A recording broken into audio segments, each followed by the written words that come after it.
Hello and welcome, everybody. If you are watching this live, this is a special Sunday edition of the Bay City Chronicles. Why is it a special Sunday edition, you ask? Well, somebody, I'm not going to mention any names, Nerestra, decided that a work trip was more important than gaming. Tisk, tisk, tisk. Not my fault. But it is I'm my fault. pretty sure that is entirely your fault. Like, it's almost like it is actually your fault. But I'm not the reason why we're on Sundays right now. To be fair, I side with Nerestra because I'd do anything I could not to be around TGE. I mean, okay, but, we all kind of agreed to this for reasons. Fair enough. Anyway, so we do have our regular normal cast of characters. We have got the world's #1 Backstreet Boys fan, Dark Falls. What? We have got the biggest NSYNC fanboy I know of, OPT Lawyer. Not even close. He has got every single one of their songs memorized, and by they I mean 98 Degrees. We get Crimson Avix. And even though I'm actually kind of disappointed that he's gotten to a third boy band tonight. Oh, that's okay. I got a fourth one here because Nerestra refuses to admit it, but he is a closet One Direction fan. But why does he get One Direction? I actually believe that TGE may be able to name more One Direction songs than all of us combined. And I have a sadly, TG's 16-year-old Nickelback fan. sister who was obsessed with them. Unfortunately, yes, I can. I know one song, but it's a good song. It's the only That's good one song. more than me. I would prefer it Hanson. Can I get Hanson? Can we try this again? No. No. Like, I'm not giving you the satisfaction of Mbop. No, not happening. And then Mbop, you're not there.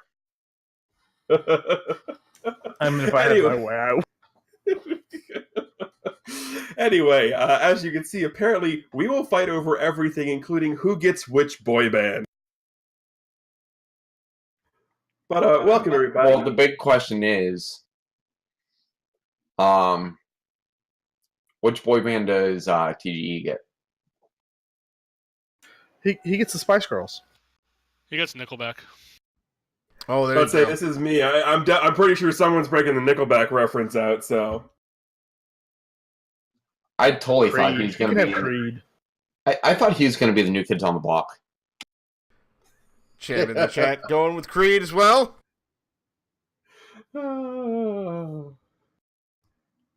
Anyhow, now that we've got that all out of the way, welcome back. This is going to be, I believe we're on 3.7?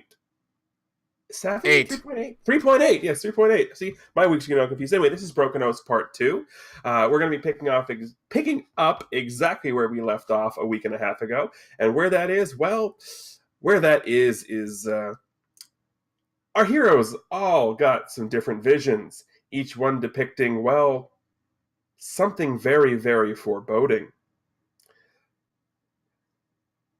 Aside from that, there was some issues with someone ripping off a necklace, someone deciding to go into somebody else's head, and another trip to Egypt because apparently we just can't get enough of the pyramids.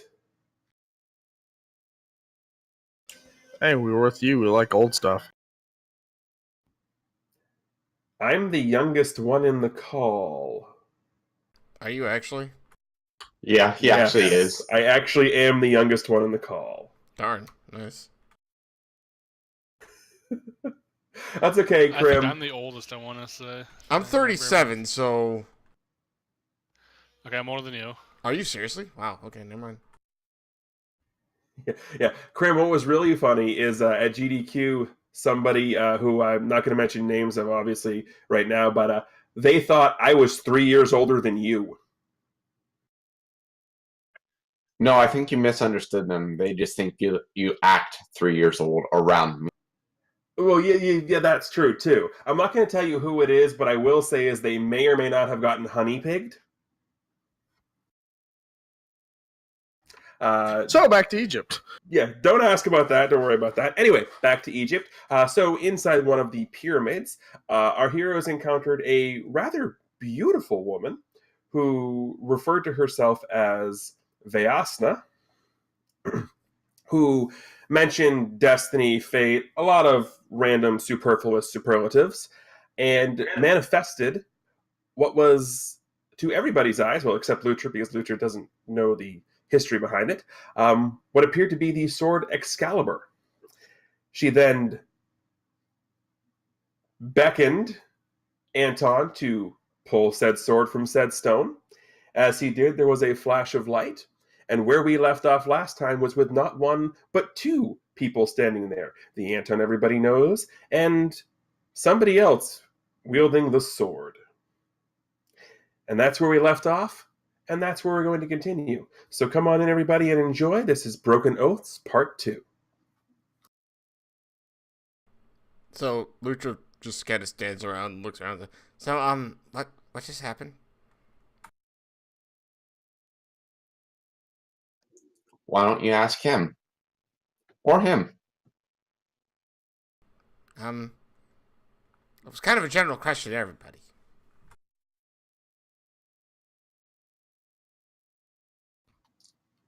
Shoot your crossbow and see which one gets mad first. Oh, okay. Wait, hey! Huh? As an FYI, I am, if you hear me talking as one of the two, I am the Anton with the medallion.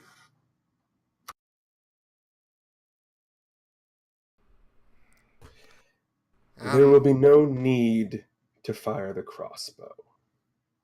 Oh, good. Okay. So why are you... Anton, you're standing next to yourself. Yeah, I know. And cue the Spider-Man pointing at himself. Well, I mean, why are you beside yourself so much? I don't know. I touched the sword and there's now two. But give me back my amulet, you douchebag. Hey, Lutra. What? If you go running between them two, you'll be stuck between a rock and a hard place. I don't want to be stuck between a rock and a hard place. Hold on. Your amulet? Yeah, my amulet. Hold on. Have you ever seen him before? How can it be his amulet? It's my amulet. You guys know this. So Lucha looks over at Phantasma's like, so, which one of them is our Anton?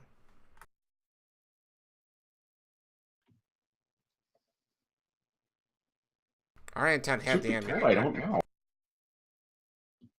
I mean, yeah, he has the amulet, but the other one has the armor. Right. Well, you know both of them as Anton. Obviously, they... Well, you know what? I'm not the person to be asking this. Yes. Let's go ahead and ask the one with how many split personalities? Well, I was just gonna say, you've experienced this before, kind of. Yeah, it doesn't mean I'm a master in figuring out who this is the one that we want to keep around. Oh. How about they have a death match? Sounds good to me. Why would they be matching deaths? The medallion Anton sort of cracks his neck a little bit. I always did like the way you think. Need a little bit of loosening up there, old man? Oh, no. I don't think I do. She looks over at Malkin. Malkin, how do we know which one's which? Phantasm, like, in a rather entertained mood because he's witnessing someone else experience what he's been experiencing for so long, leans over and picks up, like, two rocks off the ground and goes over and drops one in front of Medallion Anton, one in front of Armor Anton, and is like, okay, guys, pick them up, roll initiative. Let's play D&D in our D&D game. Roll initiative? Really? Have you been spending too much time with Ben? I don't think he spends any time with Ben. Oh, I know! Okay, I got it. Hold on. Lucha kind of pads in front of, like, the two Antons, looks at both and says, okay, so, what did I ask you when we were, in Egypt last time?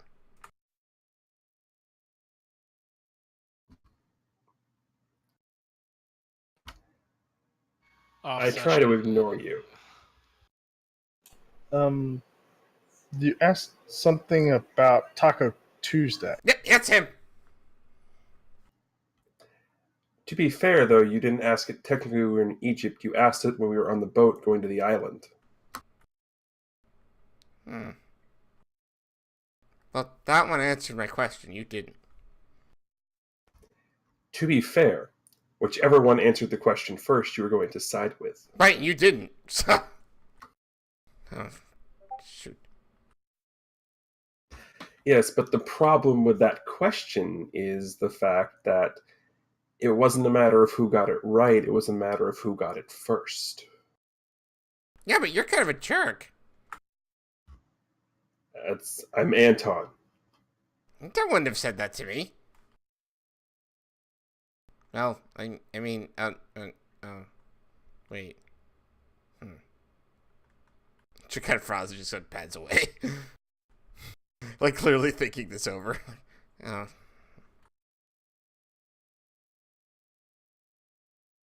Why not just have him fight it out instead? Can we do inside checks to see if we know if there's anything that we could point a finger at? You certainly can.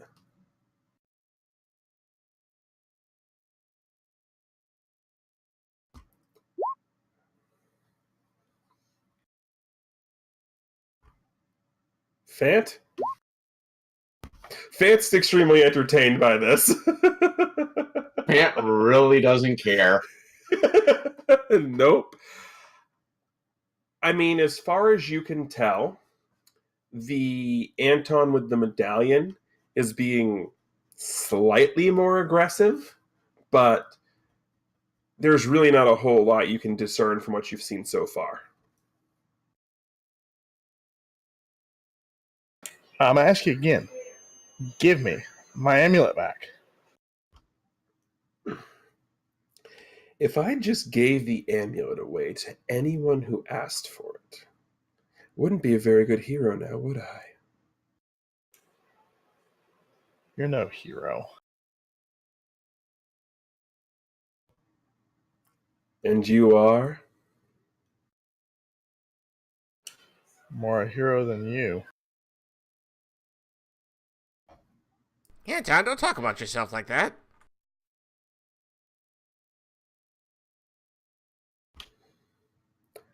Hold on a second. Medallion Anton stomps the ground, and another one of those Pokeball Earth spheres comes up around Lutra. Hey! Alright, as annoying as he is, let the otter go. Stomps his foot again, and it disappears. Lucha kind of like lands on his rear end, like just sits down there, puts his hands on his hips, and kind of pouts.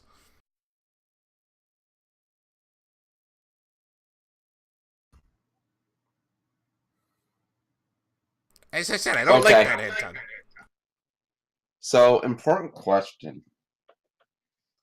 Are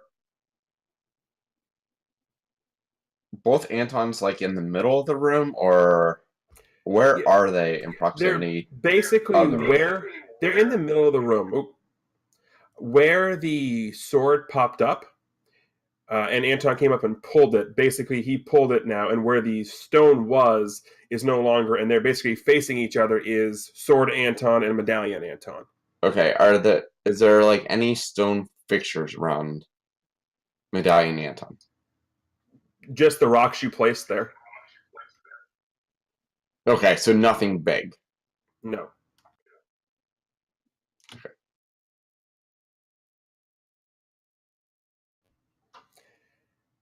I mean, we could fight it out, but it's a waste of my time. You're clearly not going to land a blow. At that point, Anton readies his sword. Won't ready a blow, you say? Let's go. If you insist.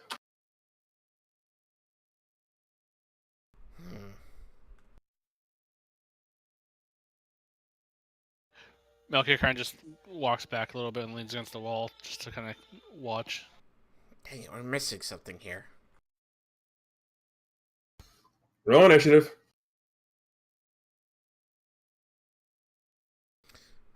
Out again question. How far away is the plane from here? Pretty far. Probably about 2.5 miles. Okay. Lucha can run at 60 miles an hour. How long would it take for him to get back there and back here? What's the speed rank? Hold on. 4. 30 miles, never mind. That's swimming. 30 miles an hour is 500 feet around? Okay, yeah, never mind. It's not gonna matter. I had an idea, but it's not gonna happen. I still do need Lutra's initiative roll, though. Oh, I didn't realize we were all rolling. I'm sorry. Yeah, You guys are rolling initiative in case you want to interject in anything. My yeah. bad. If you're around and he says roll initiative, just do it. Yeah. I didn't even. Of course, I roll decent, and I'm probably gonna be leaning against the wall the entire match. Right? Also, OPT, the answer to your question, probably about 10 minutes. Yeah. I was gonna have Lucha go get popcorn. All right. Malkir, Lutra, and Phantasm. Any of you guys doing anything in round 1? Malka's just gonna lean against the wall and watch the battle. Lucha's going to join Malkir next to the wall and stand there and watch the battle. Phantasm's just standing there grinning. All right, so we will play this like we did the one-on-one with the dragon. At the beginning of the round, if anyone wants to do anything, we'll do it on initiative. Otherwise, we'll just go to the back and forth. And with that, Medallion Anton is up. Well, if you are so hasty to die, I can make that happen. As he says that, a giant maul forms, and he is attacking with Maul of the Earth. I do have to say it is rather appropriate that both Antons have the lowest initiatives. It is. There is something to that. Does a 25 hit you? Yes, barely. Toughness save, DC 27. So how does my my thing work here? That thing. Oh, yes, that thing. I forgot about that thing. I'll explain how that thing works right now.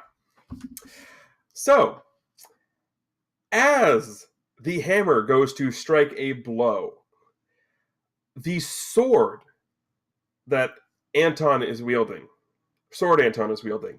a spirit manifests itself from the sword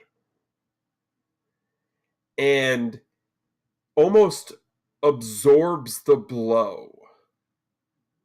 It looks like it's going to be a dead straight shot, but this spirit of something absorbs the blow.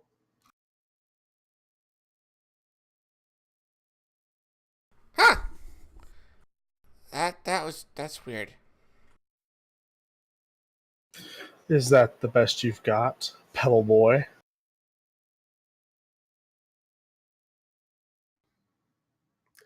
Oh, of course not. It's just a warm-up.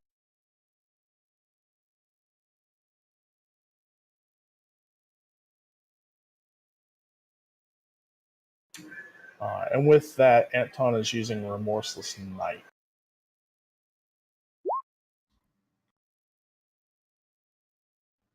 Well, you definitely hit.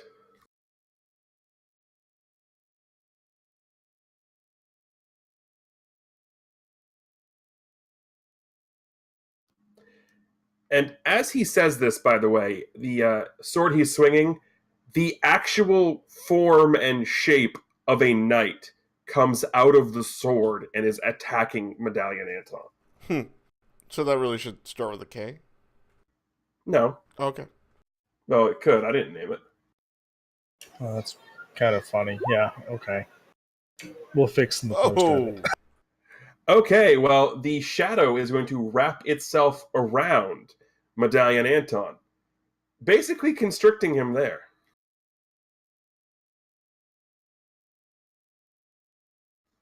All right, beginning of the round. Anyone have it?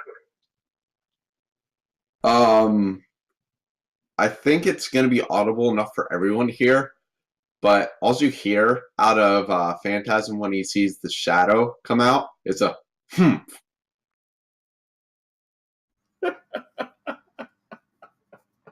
Lucha claps his hands a few times like, oh, that was so cool!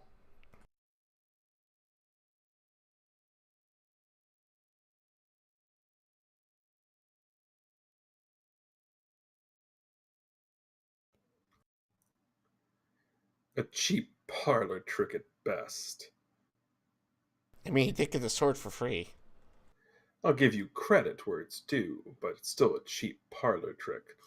And with this, he is going to use Terraport to slip down into the ground and pop up behind Anton. Sorry, behind Lutra and Malkir. Ah! Unfortunately for Leave them out him, of it this. didn't. Unfortunately, for him, it didn't do what he wanted it to do, which was get the thing off of him. Ouch.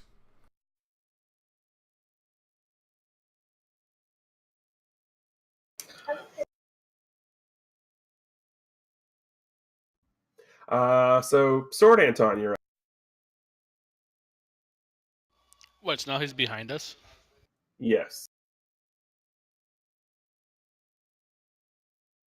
Malkia kind of looks at Anton behind us and just asks if he really wants to drag us to this fight.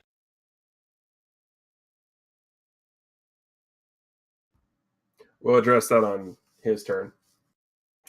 Alright, hold on. I'm trying to decide what to do since I now have people. We've now introduced complications. Okay. Anton is going to sprout these shadowy dark wings and fly up into the sky. Well, up into the pyramid. We're not in the actual open area.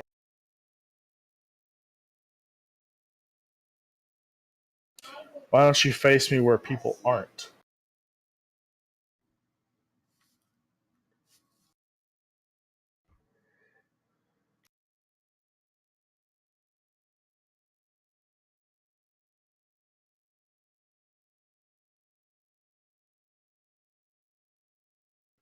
I mean, I could, but I can't get up there.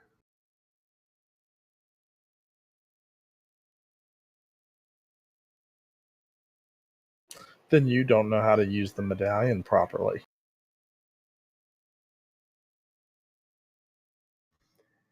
Are you so sure about that? Bring it.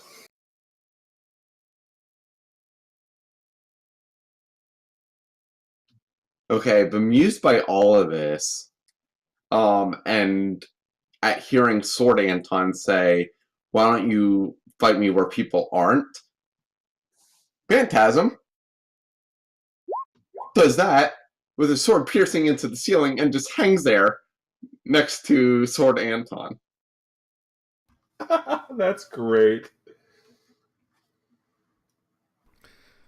Lucha kind of like puts his hand on his amulet and just kind of thinks, like, man, I wish there was something this thing could do.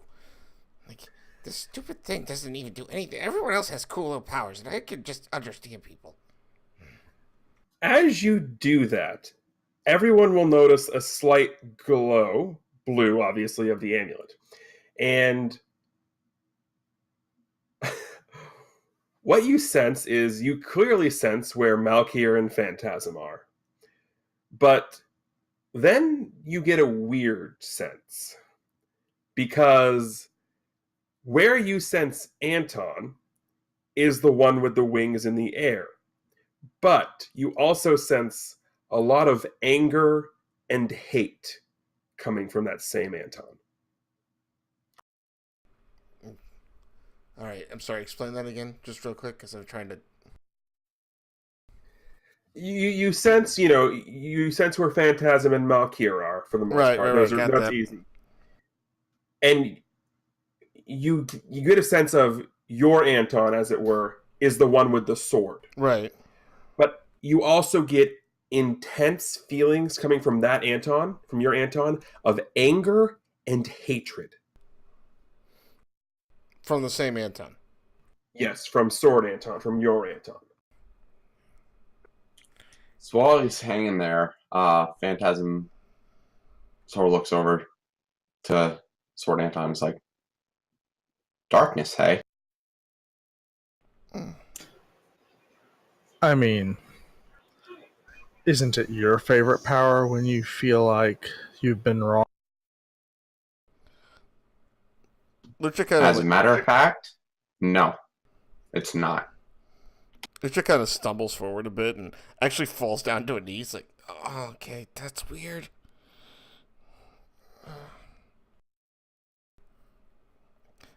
Guys, I think I felt something. Valkyrie just kind of walks over and kneels next to Lucha. I could feel where you two were.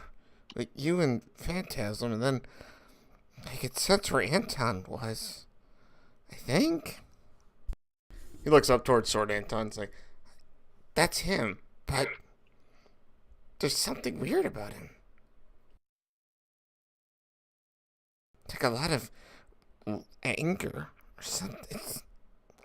I don't understand it. I don't even know how I could feel it.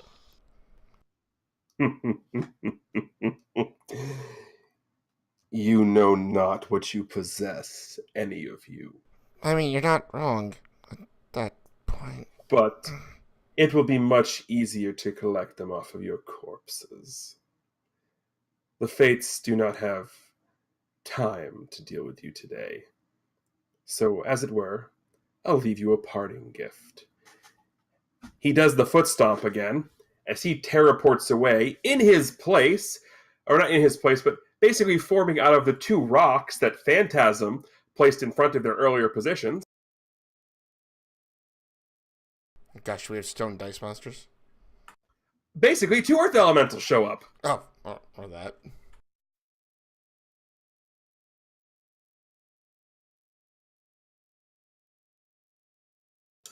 Coward.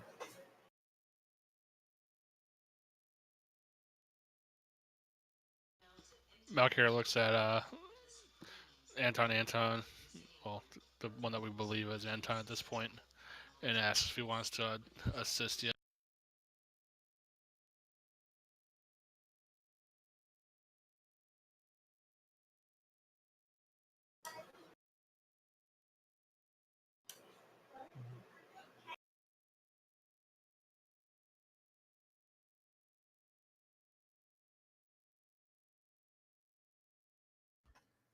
As it is, if he wants to, he can do that on his turn, but it's going to be top of the initiative order, and Malkir is up.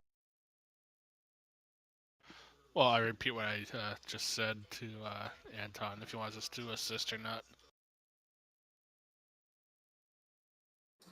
If you want y'all dead, y'all do what y'all want to do, but I'm destroying these rocks. Valkyrie just kind of nods and reaches behind his back and pulls out a foot-long cylinder-looking object. What happened to the amulet?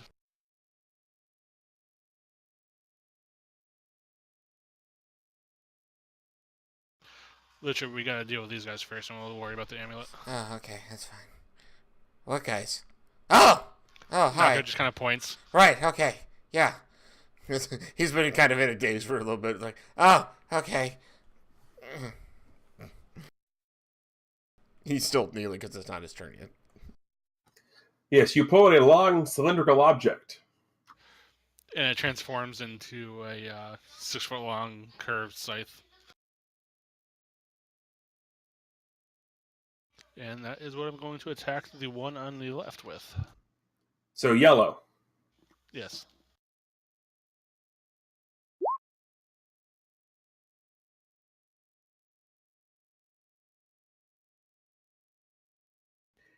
You hit.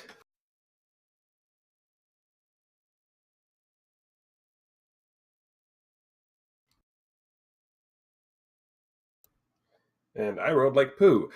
So technically, these are considered constructs. So they don't follow the normal rules of dazed, staggered because they can't.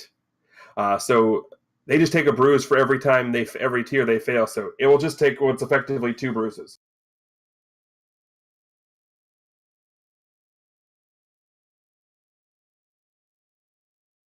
So they just take more bruises, is what you're saying. Basically, yeah. It's like attacking a building or something, or a structure. Fair. Anyway, Lutra is up. So Lucha staggers to his feet. Okay. Are we actually right next to the one? Yes. Okay. He staggers up like, ah! Ah! Okay. Huh. Hi. Technically, the other 2 are up there. Right. Okay. With that, Lucha is going to go ahead and use his, claws of teeth attack. I actually gotta remember what that is, because I don't know if I actually fixed it in the sheet or not, so... Okay, here goes nothing.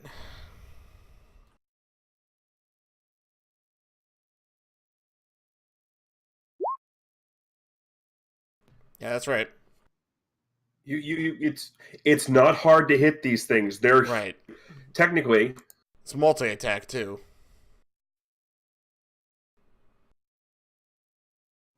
they're large.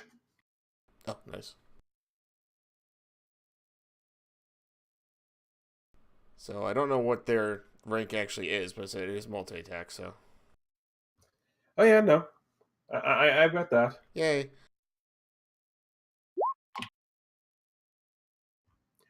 But what is going to come into effect is their immunity. So basically, what it does is it's a half effective immunity, which basically means they reduce their stuff by 5. So they'll still take a bruise, or 2 bruises technically instead of the 3 they would have taken because of the nature of the attack. It's piercing damage. Is it actually? I guess it is. I didn't even know that was... You're biting. I mean, you're not wrong. I guess I didn't really ever realize that was piercing. I should mark that.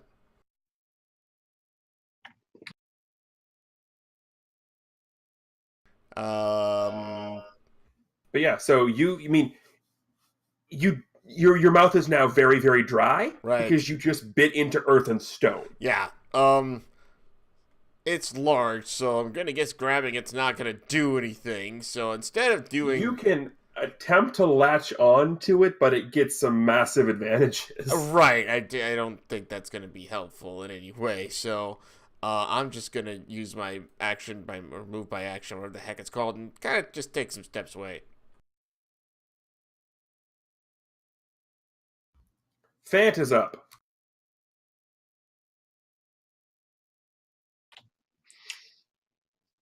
For right now, all anyone sees is Fant has the aura like emitting from him.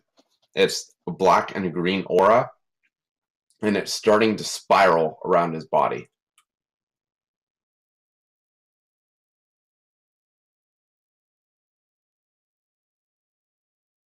That's it. Anton is up.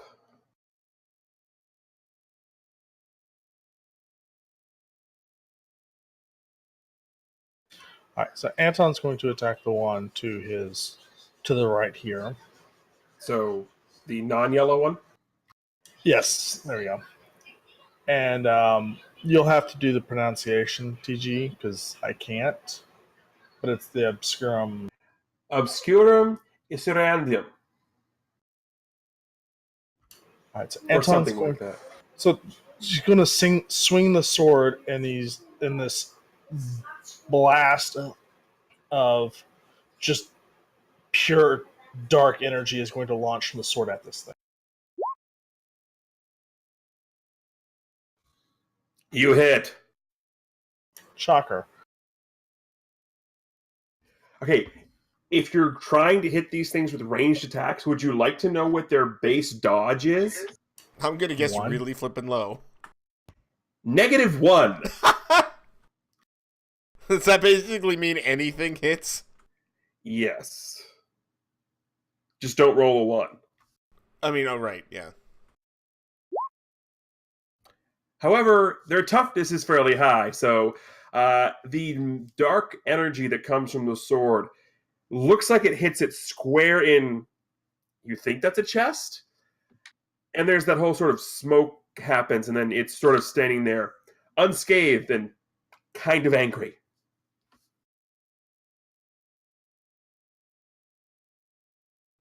And it's its turn. So the one that attacked Anton, or the one that Anton attacked is turning around and attacking back with a hammer arm. I don't think a 12 hits you though. No. And since Dark is in front of the other one, it's also attacking with hammer arm. Does a 22 hit you, Dark? That's dodge DC. Parry DC. It's exactly 22. All right, then I'll need a DC 26 toughness check.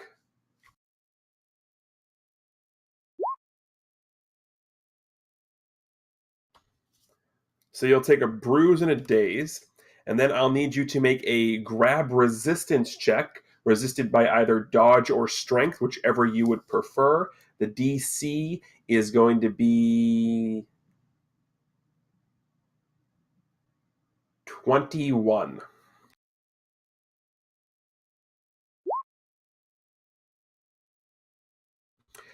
So he basically turns you into a nail as his hand comes crashing down on you. And you take a good bop from that. But you are fast enough to move away as he attempts to grab you, because he really wanted to use you as a weapon. Anyway, Malkir is up. So as his arm is coming down, I'm going to slash upwards with my scythe and attempt to cut his arm off, but we'll see if it hits. It probably hits. It hits.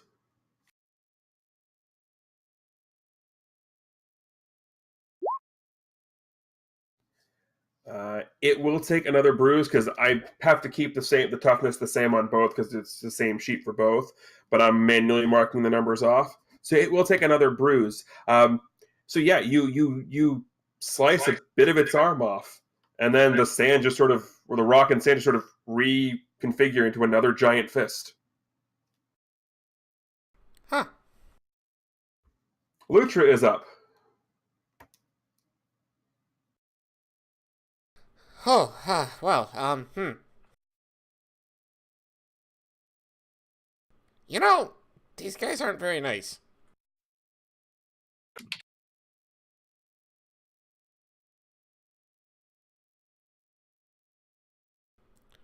Lucha's gonna step up and is gonna attack again with its claws and teeth, because I actually don't have anything that isn't, like, piercing. I should probably fix that.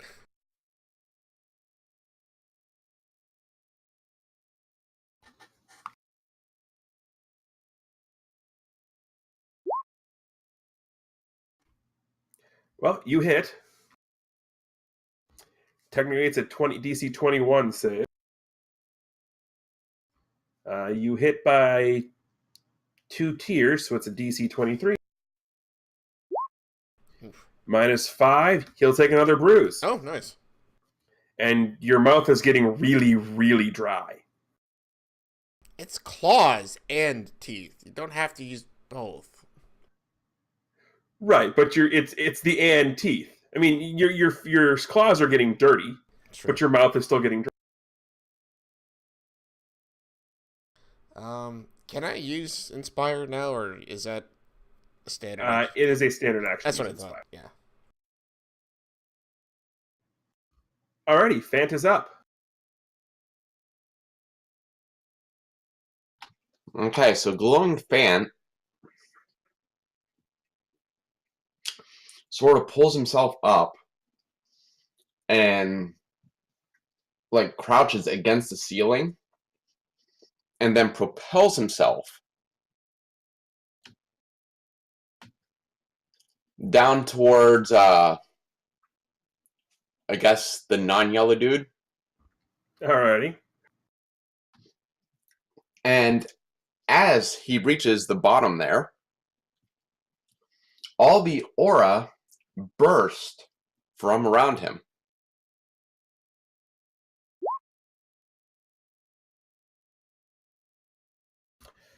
Well, they're not going to make the dodge check, so they're going to take the full damage brunt.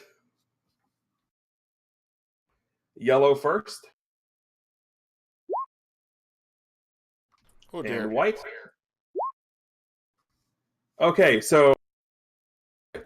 Alright, so white's going to take a bruise. However, in the magic burst of aura, yellow just crumbles into giant piles of stone.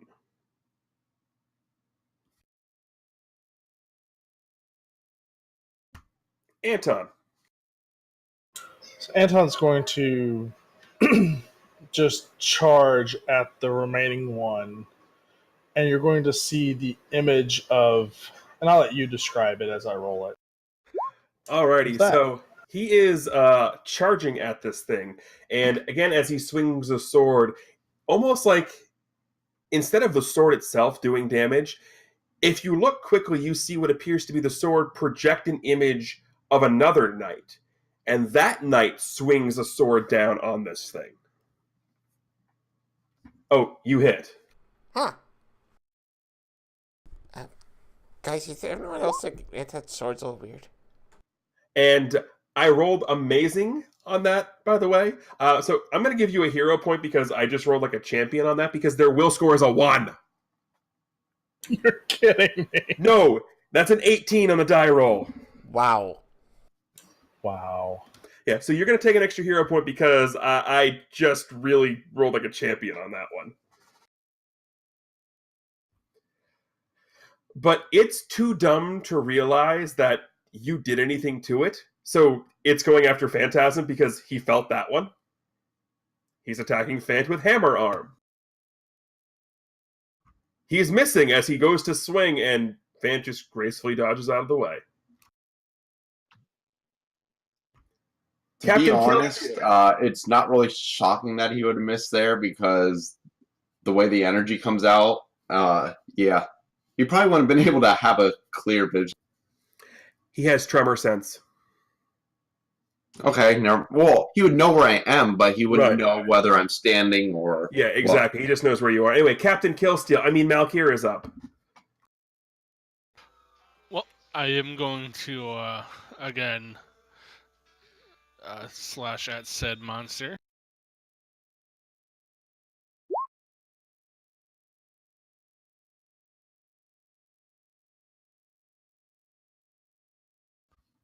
I'm not sure how you managed this, but you actually missed. Because I do best and roll a 2. Yes. I mean... Apparently, you go to swing, and just as you go to swing is the exact point where it's bringing its hand down and missing Phantasm, and you swing right over its hand. Lutra. You know, I realized I do actually have a blunt attack. I have tail swipe. Tail swipe is a bludgeoning attack. So they're just gonna whip his tail around and smash this thing. Okay, whatever.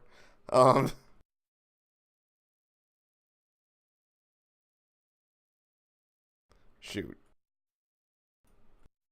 I don't think this is right on here, but we'll find out. Yeah, that is definitely a, according to my sheets, actually DC 26. Right. You hit. It's not, I mean, I didn't think it would be, you would miss these guys. Right. Dark proved me wrong.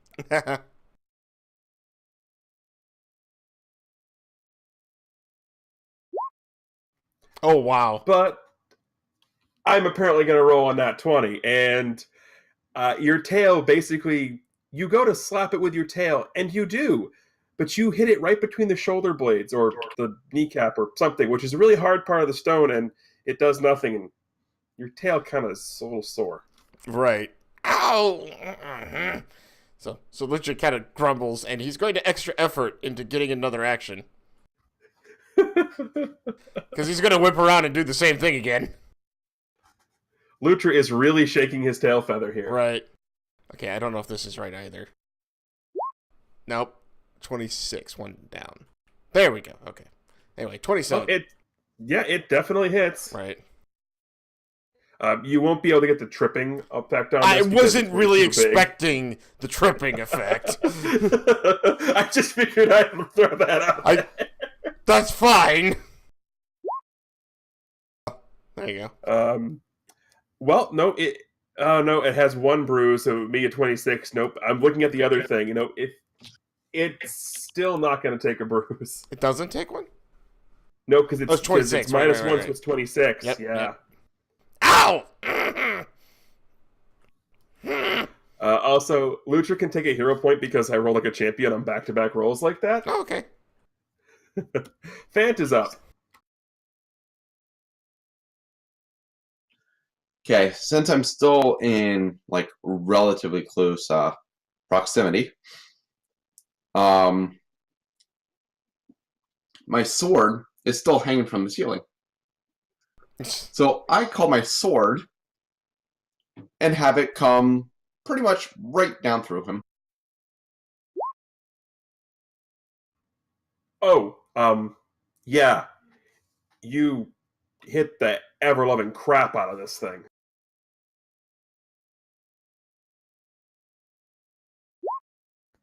And of course, it's the low DC. Right. So of course I roll low. You bruise it.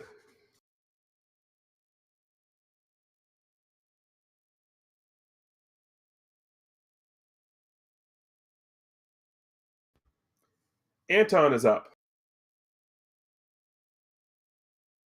All right. So Anton's just chuckling at this thing now as he's going to take the same Arthur Shadow strike at it.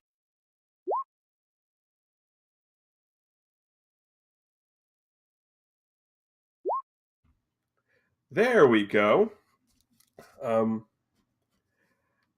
This is weird because I wasn't expecting build damage.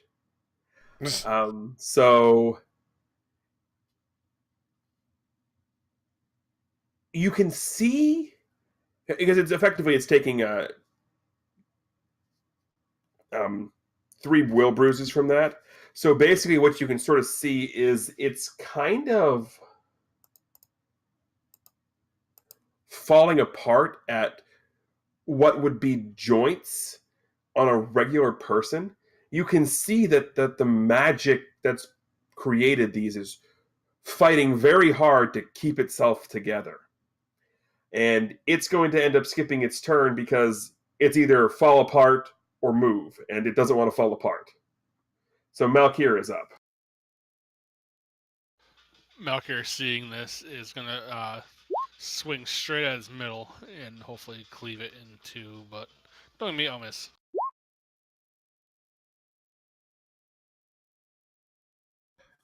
No, Nice. You'll crit. Although, to be fair, these things are not critable because they're elemental constructs. But you hit, you're probably... Actually, you can't say you're going to wreck it, but it's going to deal some decent damage. No, you slice it in two. You slice it in two. Forget I said anything. So, in conjunction with it trying to keep itself together, this massive scythe comes through and, well, because it is, Malkir, it makes sense. Almost like a hot knife through butter, goes through the middle of this earth elemental. And at first, it looks like nothing happened. And then you see the rock sliding off the torso and the whole thing collapsing into a pile of rubble. Well, it has secondary effect flame too, so it'd be a smoldering pile of rubble. Yeah, it's a little warm. Okay, well, that happened. Good job. So both of these constructs died to new abilities. Yep.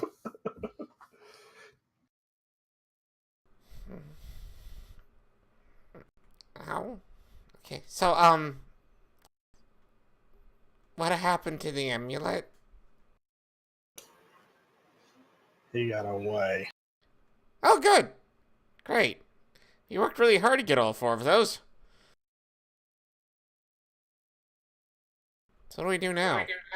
Well, to be fair, the Earth one was kind of the easiest one, as that was just sort of given to us. You know, I wasn't actually going to mention that, but since you brought it up, yes, okay, but you know.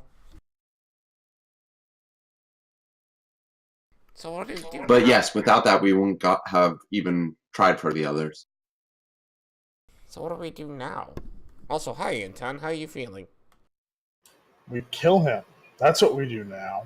Okay, I know you're a little angry. Just calm, take it out a moment. We gotta actually think about where we're going. He failed them.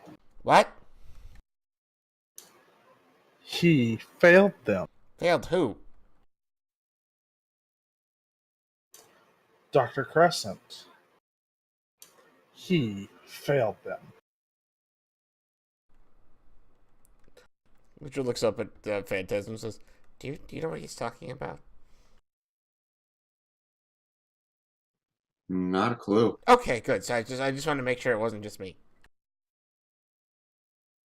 Richard looks back over at Anton and is like, okay, so what are you talking about exactly? He's the reason they went into hiding.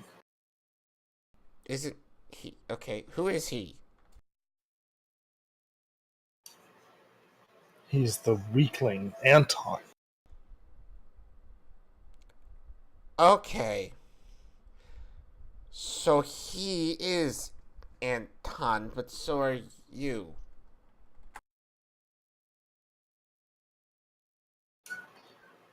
He's Anton's weaker half. And that would make you... Compassion. Oh. Trust. Okay. Haven't we done this before?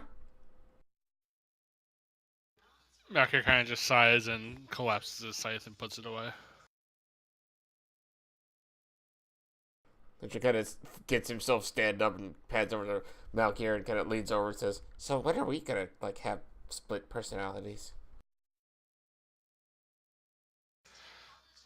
If you think I'm going to start cracking jokes, Litcher, I don't think that's going to happen. That's funny. That was a good one. I like that. She turns back and looks towards Anton Phantasm, just kind of shrugs and says, okay, so do we know where compassionate Anton went to?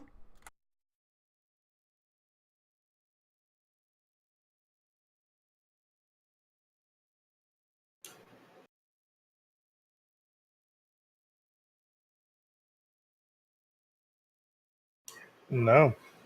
Okay. So what do we do?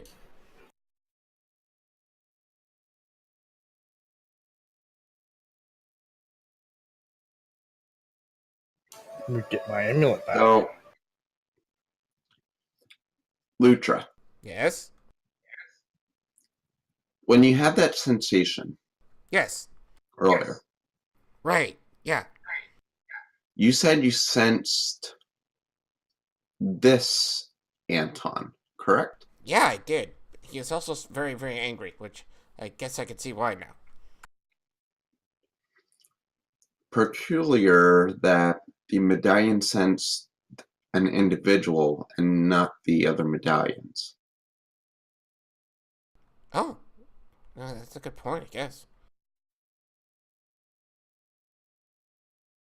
Yusha pulls the amulet out from under his like shirt and it's like, I really don't know how this thing works. I just kind of hoped for something and it did something. It was useful.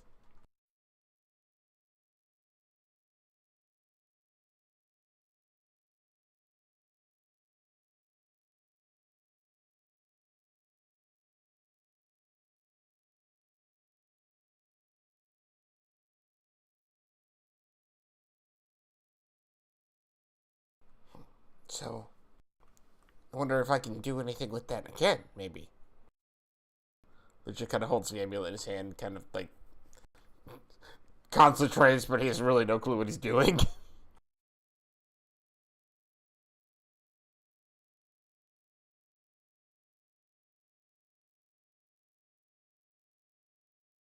Just kind of stands there looking silly for a while. Are you done playing with your necklace? Oh, Yeah, I guess. It's not really doing anything, is it? She puts it back under his jumper.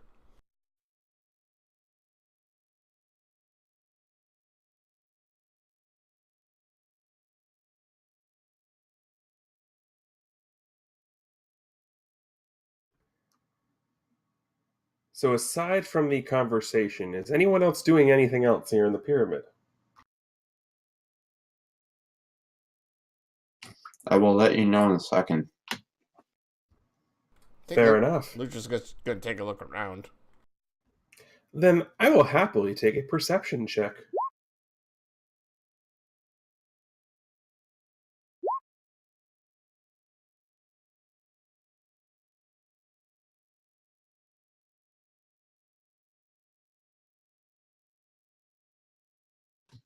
Van's not going to roll one because he would not be looking around right now. All right, fair enough. So, looking around, Lutra notices something interesting on the crumbled bits of stone that were the earth elementals. There seems to be inscriptions on them, Oh. but it is not in a language that Lutra understands.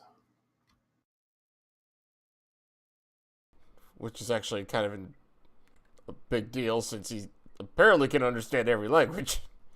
When it's spoken, Oh, okay. Is it just spoken words? Okay, that makes yes. sense. All right.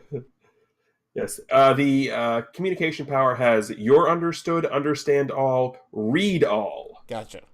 as different manifestations of the power. You can understand them all when they're spoken. Gotcha. That's actually cool.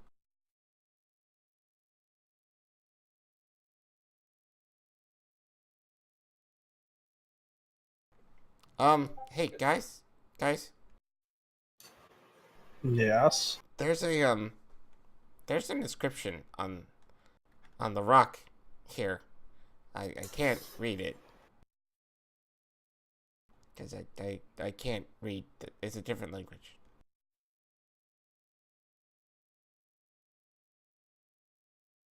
Anton walks over to look at it.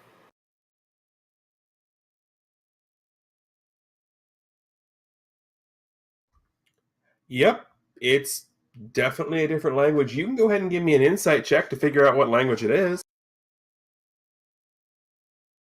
There's no way Lucha would be able to figure out what language it is. Which is why... Oh wow. Oh, it's Greek. Oh, is that like the salad?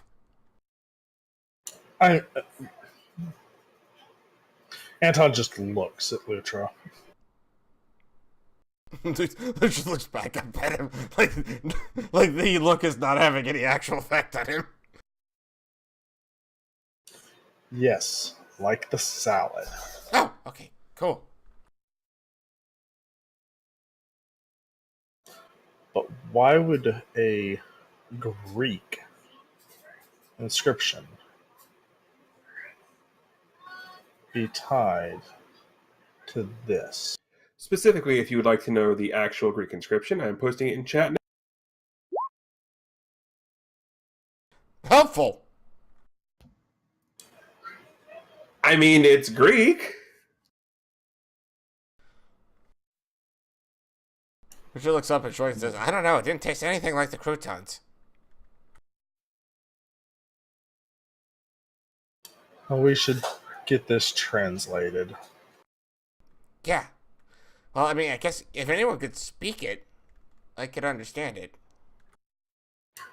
Well, I'm sure that we could take it to the ship and Hub can scan it. Or, well, the AI can scan it since Hub's not going to have any part of that. Right.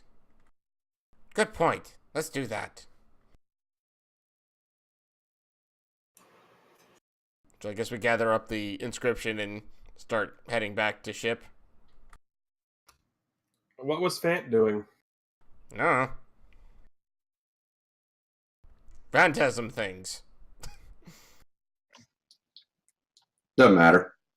Okay then.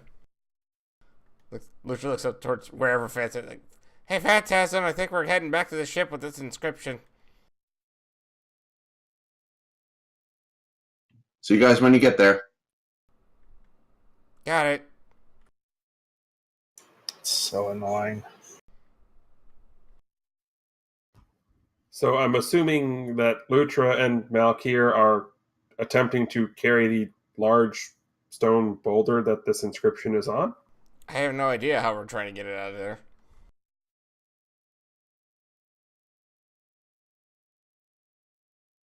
Hey, I've seen this on TV. All we need is a piece of paper and like a big kind of thick crayon, and just rub the crayon over the paper, right? Do you have some paper and a crayon? I'm sure the ship has one.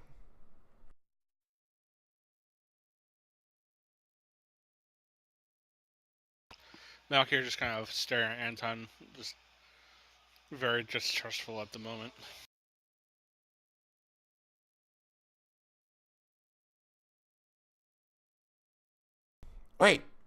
Wait a second. Who here has their smartphone?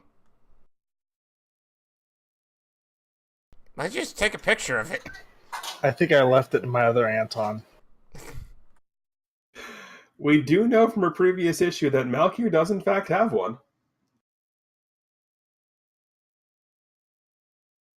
Yeah, Malkir, just take a picture of it. Malkir hears the Lucha, but he's just kind of still just staring down Anton at the moment. Lucha pans over to Malkir. Hey, Malkir, pokes him pit. Like, hey, take a picture of the inscription with your phone. I would give you my phone, but I don't trust you. What? Phantasm, go here, take this and go take a picture. What? Why don't you? I haven't split into two people yet. Well, I mean, I guess I had a voice. I haven't split into two people yet. Hey, Malkir, by the way, nice scythe.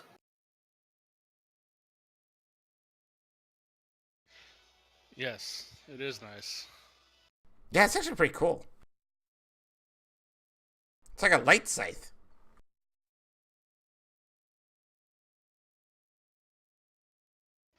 It's a mechanical scythe, but close enough.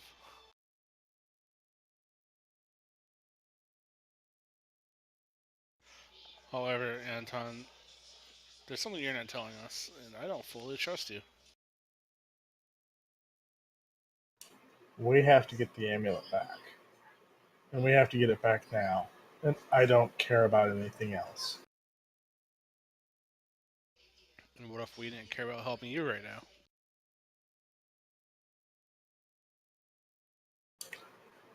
For all we know, helping you is the wrong thing to do. The Chicken looks at Malkir, actually kind of interrupts us and says, Malkir, here's the thing though. If other Anton is like his compassion, then of course you're not going to trust this one, but that doesn't mean he's not our Anton. And if it's not, then we have to find the other one anyway. So, you know.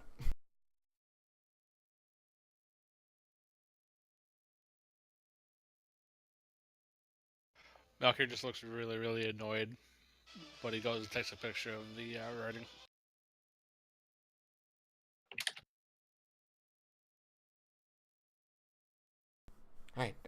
Alright everyone, let's go find other Anton. Compassionate Anton, I guess. Dead Anton. I don't know, he was very much alive when he left. No, I don't think we'll be killing the good side.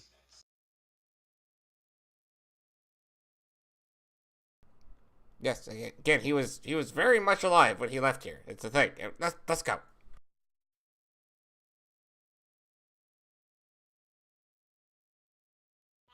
Malkir kind of just keeps a bit of a distance from Anton, and not fully trusting him, abiding his time for now.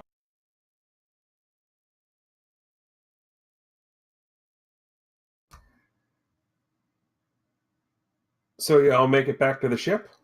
Well, the three of us do. I have no idea when Phantasm's going to show up, but I have a feeling he's just going to poof. Phantasm was there before you guys. Yeah, I kind of figured. Also, just for a point of reference, I will need stealth checks from everybody not named Phantasm. Stealth checks? Yes. You are walking by like a bunch of civilians. Are we? I guess we walked in here and I didn't even realize. You had teleporting Anton with you that point. Oh, right. I forgot that's what happened. Alright, hold on. Okay. Malkir forgot to turn his flaming scythe off. Yes, but since Malkir is the one who was noticed, a lot of the people are just sort of looking, and because it's a flaming scythe, they're playing it off as heat stroke and did they just see Ra? Carry on.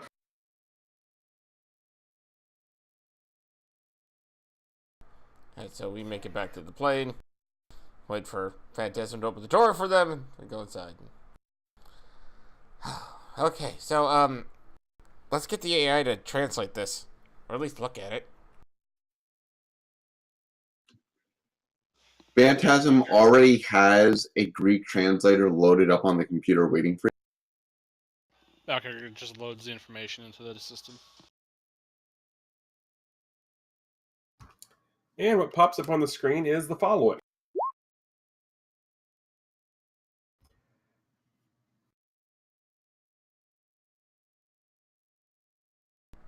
Lucha clearly reads this to himself like at least 3 times because you can see his mouth muttering to himself. After he's done about the 3rd time, he stands there for a moment, kind of shakes his head and says, "Yep, nope, I have no idea what that means."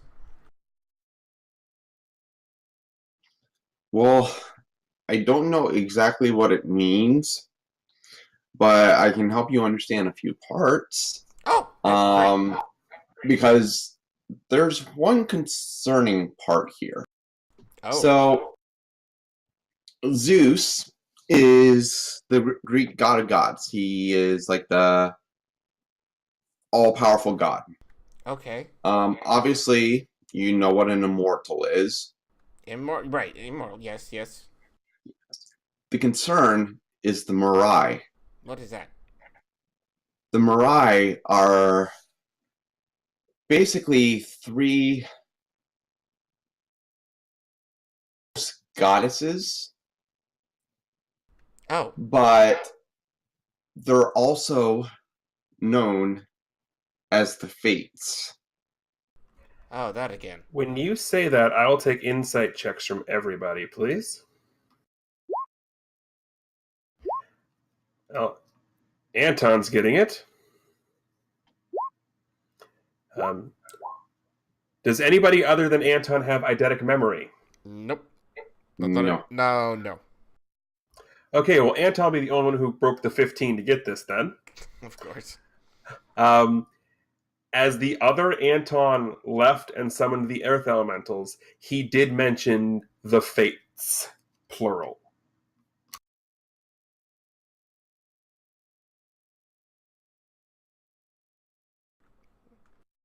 I mean, I remembered that happening, but...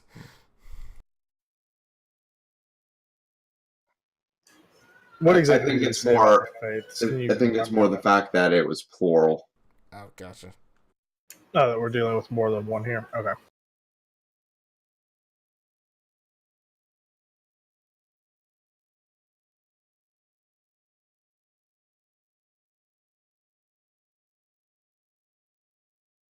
Okay, so...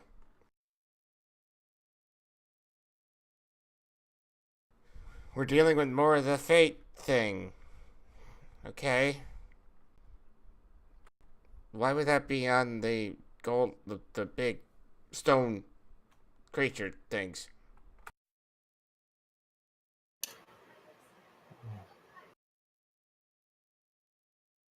And where do we go next?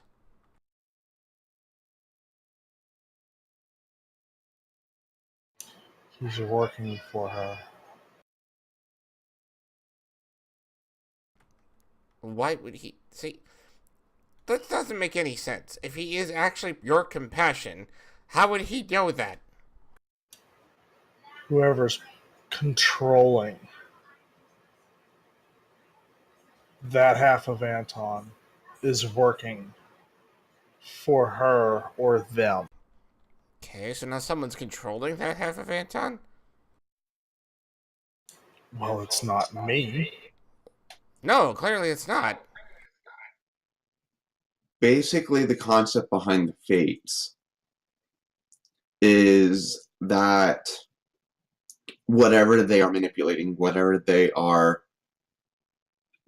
having a hand in, is that person's uncontrollable destiny. No matter what they try, that is what they deem to be their destiny, is what is going to happen to them, and they cannot change it. Okay. So if they're manipulating him, the idea is that he cannot escape whatever they have set forth for him.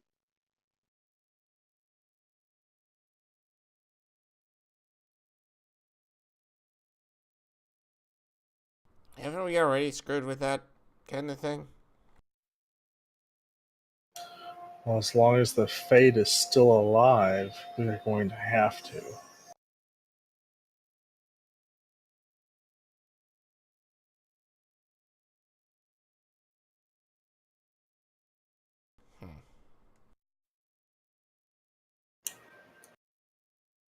Melchior is just looking increasingly anxious. But where do we go from here? Just go back home and try to figure it out? Well, if we're dealing with the Fates in Greek, why don't we go to a temple in Greece? Could go to the Temple of Zeus.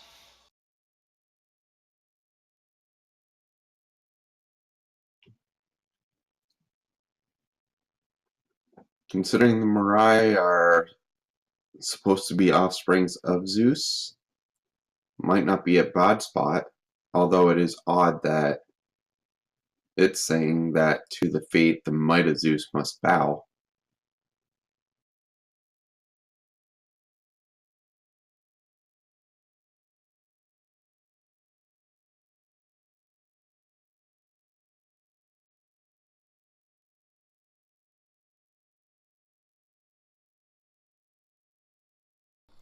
Literally just kind of like shrugs and just sits down in a chair, just like, all right, just let's go wherever.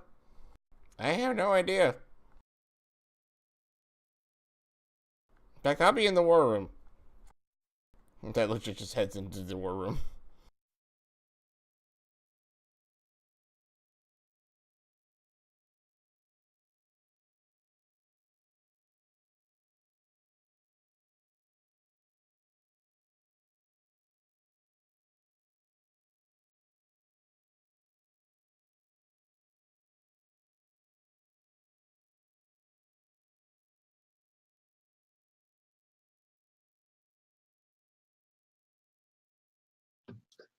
So, I guess to Greece it is then? It would make sense, but I'm still wary of taking our friend here with us.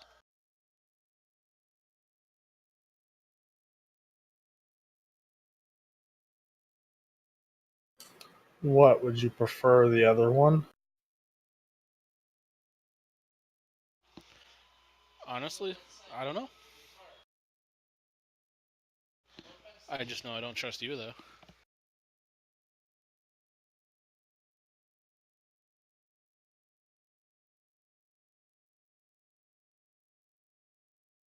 With that, Anton just gets an evil smirk on his face. Melchior kind of just smirks back. Kind of like two enemies just like staring each other down almost at this point.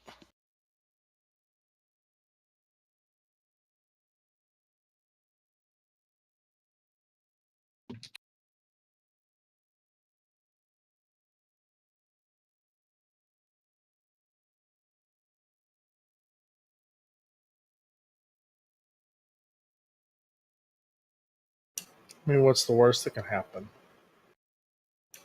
I kill you and you're dead. See, That's where you're wrong. You wouldn't be killing me. You're the one who'd be in pieces, my friend. Like I said, that's the worst that could happen. You being in pieces would be a good thing.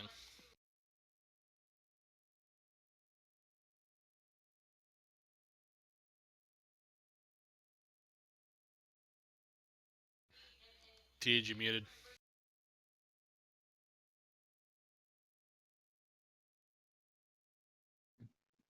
We still can't hear anything you're saying, TG.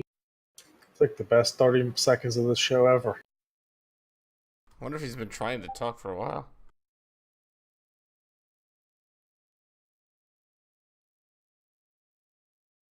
Yeah, we have not heard you for a while if you've been talking. That would be We why I haven't heard had you it. for like a good 5 minutes, probably.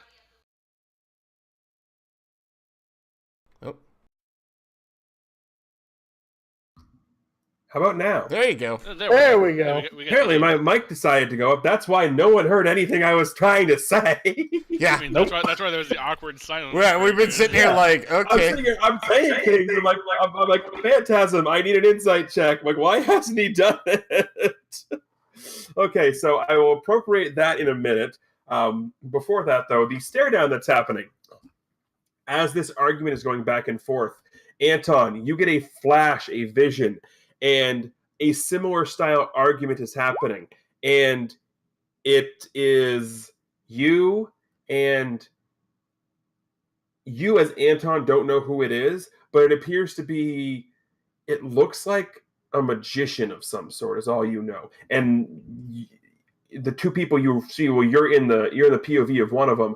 They're arguing back and forth like that, and it feels like you can just feel the anger and the hatred, and it's taking everything in your memory's power to not just pull your sword right now and run him through.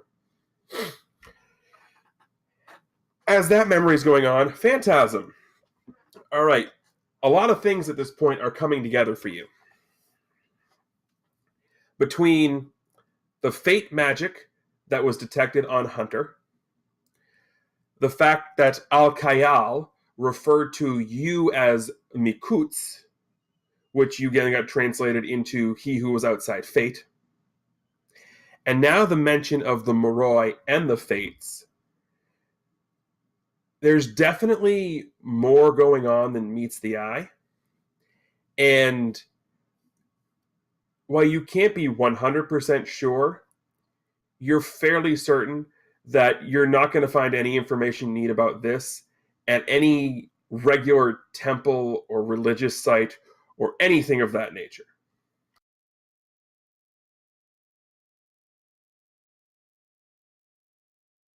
Okay, so Lucha didn't actually go to the war room then if, like, things are actually happening.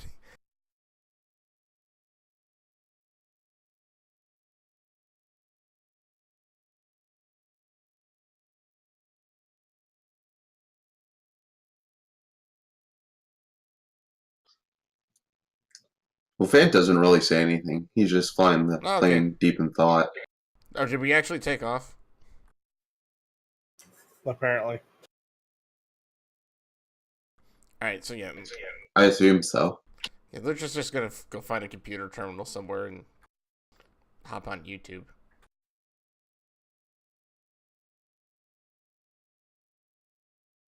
Valkyrie just goes to the very, very back of the plane.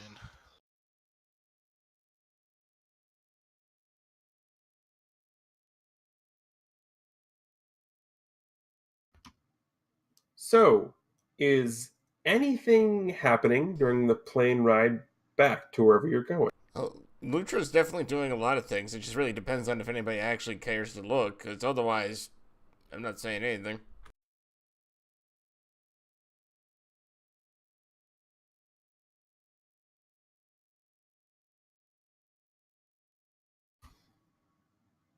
Okay then. Fant, where's the flight end up?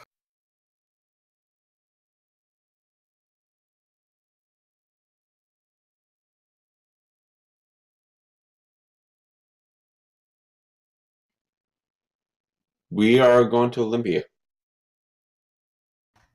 Washington? No, Greece. Wouldn't be the first sidetrack we've taken. Nope. feel like this I mean, entire it's- game is a side trip.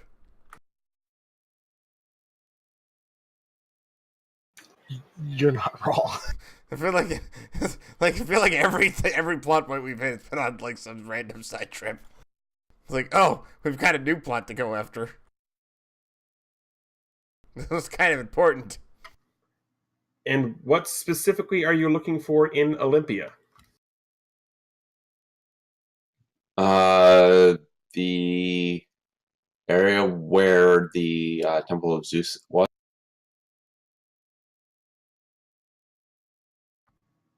I mean, it's a historic site, not that hard to find. No, I didn't figure it would be. I could pretty much navigate to.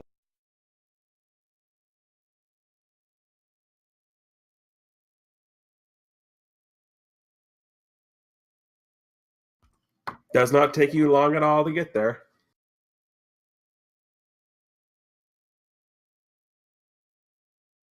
I have no idea what we're doing once we get there.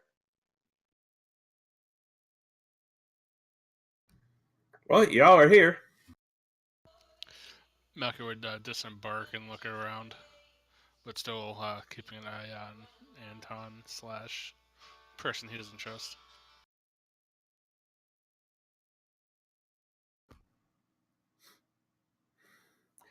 Yeah, it's an ancient site. It's Greek. Fantastic. And you still don't trust the guy in the armor. Surprised I don't trip and fall on my own face.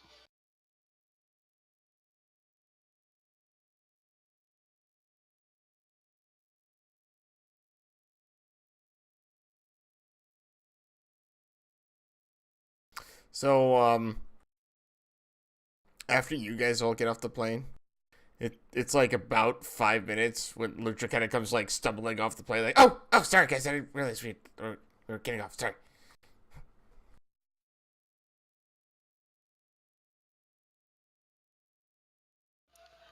You okay, Lucha? Yeah, everything's fine.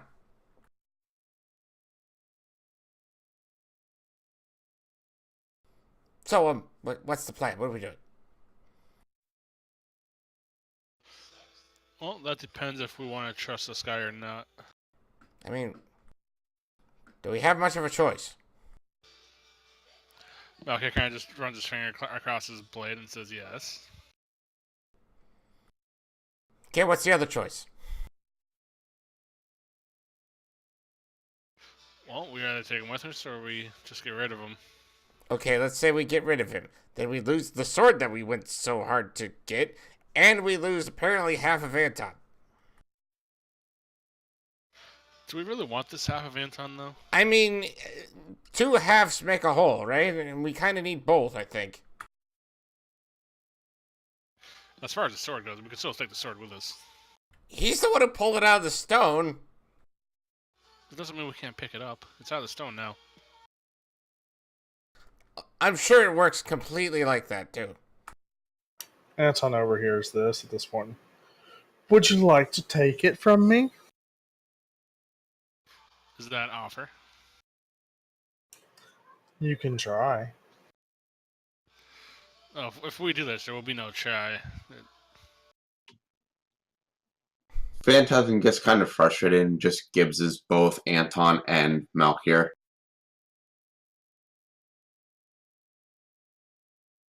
He does what? Have you ever watched NCIS? No. So Slaps him in the back of the head. yeah, Mark Harmon's Gibbs- character Gibbs. Gibbs, just back of the head. Oh, an attention getter. Yeah. Do you want a piece of this too? So which one's the not so? He looks at Anton, and this is probably the most intimidating he's been, like, since the whole ordeal where everyone went and fought Demise.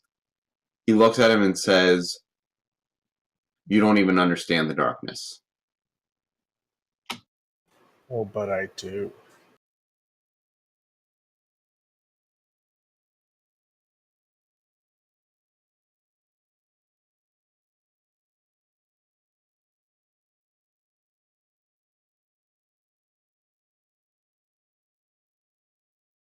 So Lucha starts looking around, like, okay, so where are we?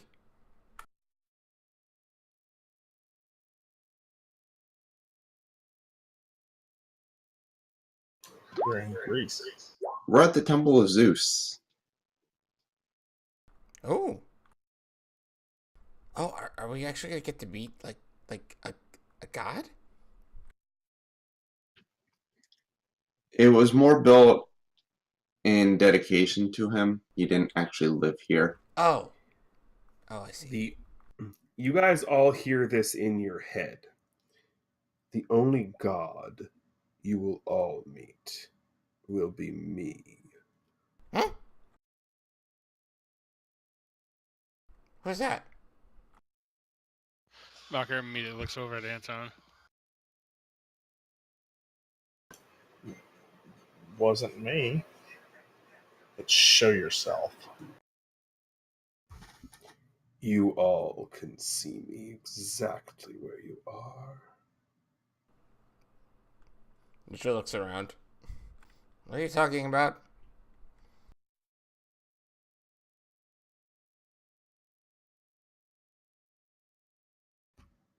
Foolish mortals, you know nothing of what you possess.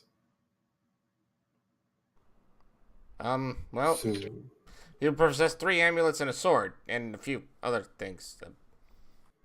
I think we know what they are.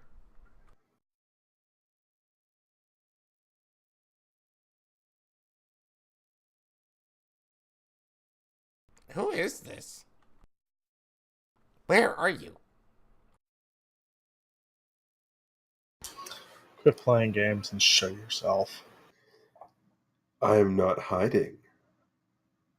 I have not been hiding this entire time. You all can see me. Oh, great. Well, where are you?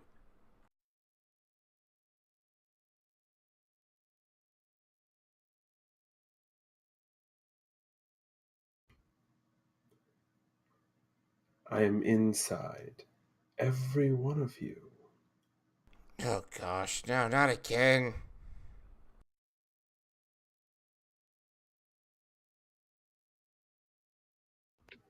Can't Not you literally. feel it? Can't you feel it bubbling up inside you? Lucha closes his All, eyes. I don't feel anything. all the anger, all the hate. Mm.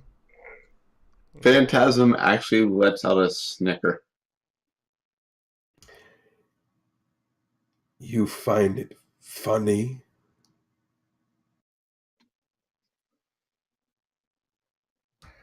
I'm amused that you believe that this is nothing I've experienced before. Oh, on the contrary, it's so much easier when you've experienced it before. I'm going to need an insight check from Malkier, please. I don't feel any hate or anger. Right now. Something about this reminds you of that vision you got.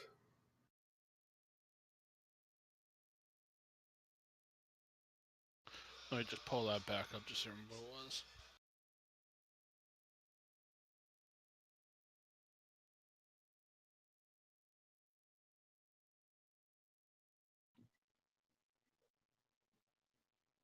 So, Phantasm looks over at Lutra to see if Lutra is sort of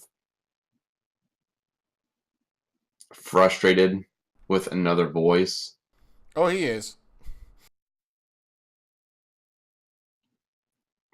Phantasm grabs the medallion, clutches it tight, and says, "Be gone," and uses, "Well, that's not going to work." Well, technically, it does hit the medallion because you have it in your hand. It's considered grabbed. But basically, it's to dispose of the voice.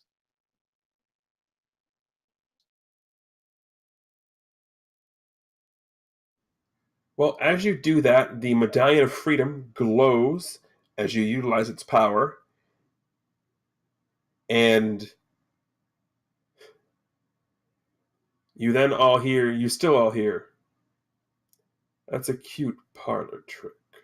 I wonder if it actually did anything. Probably not." Lucha looks around like, what? What did you try to do? He's trying to use our anger against us. And looking at our friend here, I think he's successful. Being successful, I should say. I don't have any anger. Lucha, You don't? you do. You just suppress it. Hmm? What are you talking about? Malka kind of just reminds him of when he chucked the medallion just the other day. I mean, And of the other couple times that he's gone into a rage. well, when he mentioned him chucking the medallion back, he's like, well, I don't care, I was frustrated. Yeah, I guess. I mean, you'd be too if you went through everything else I did. And I've told you I've gone through in my life. You don't think I know? I'm just saying. But as you mentioned the other things, Lucha kind of looks at you, he's like, I don't really remember a lot about that. And I just kind of look over to Phantasm and ask if I even need to remind him of his anger.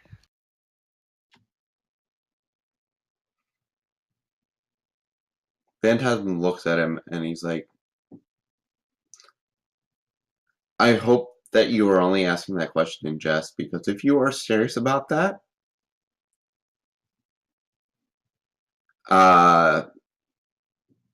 you'll be able to deal with that anger at a later time. As I said, it was rhetorical. I already knew the answer.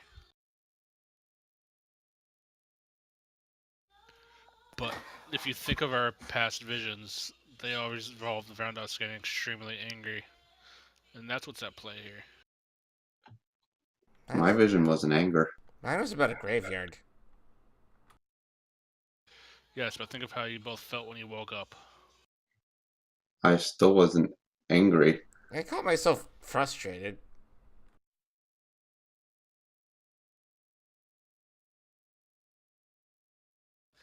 Phantasm, you blew a hole through a door. You realize that my powers are subjected to my emotion. There were over 100,000 soldiers charging at me alone. My powers are going to try to defend me.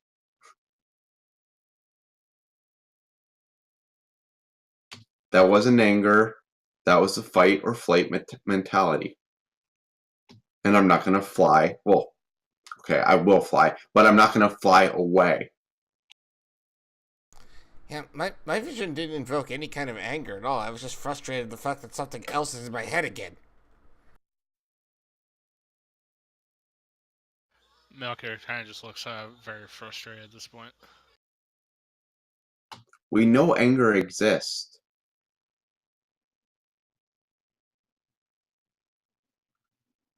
But I think in each of us it exists in a different capacity. Not to oversimplify things, but you are kind of a hothead. Yes. I mean, not enough. I tried to toast a marshmallow over his head. Didn't really work. Melchior kind of just glares at Lucho when he says that. Cat looks away, but he is also chuckling to himself a little bit. Look, I'm going to do the same thing I've always done. I'm going to continue to fight whoever we need to fight to make sure that The people that need to be safe are safe. We'll continue to find answers. There's not much more I can do. There's not much more I want to do. Malkare kind of just nods in agreement.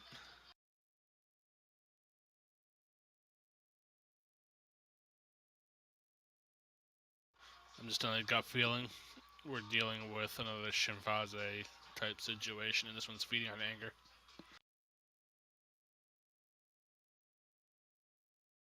This one's not manipulation. If it was manipulation, we wouldn't all be hearing it.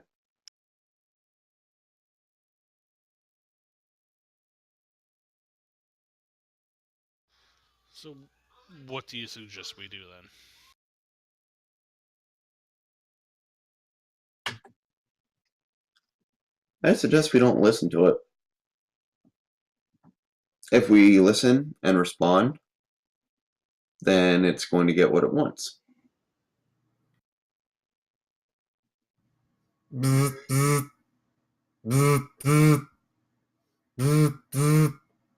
Phantasm, your phone's going off. I look at it. It's the Dr. Casey number. Yeah. Calling over this because it's a much more secure line, even though I know the comms are secure. Just got data uplink of something you sent to have the plane's AI translate. I've got someone you probably should talk to. You mean not the voice that's trying to consult with us right now? No, he is I guess, tenant of mine in one of my old warehouse lofts. He's a bit on the obsessive side, but he's around for a good reason. And based on what you were looking up, I think you might need to hear what he has to say, assuming you can figure it out. Well, first of all, it's a rather shame that none of that sentence actually surprised me in the least. But can you link up the address to the ship? It'll be in your autopilot when you get back. Very well. I'll update you later. And he's probably going to be paranoid about paying rent. Just remind him he's already paid this month. If he gives me enough information, he's paid the rest of the year. No, he's not. Trust me on that one. And he gets like, it sounds like he's like, normally he goes along with everything you said. He jumped to the defense so fast on that, like, no.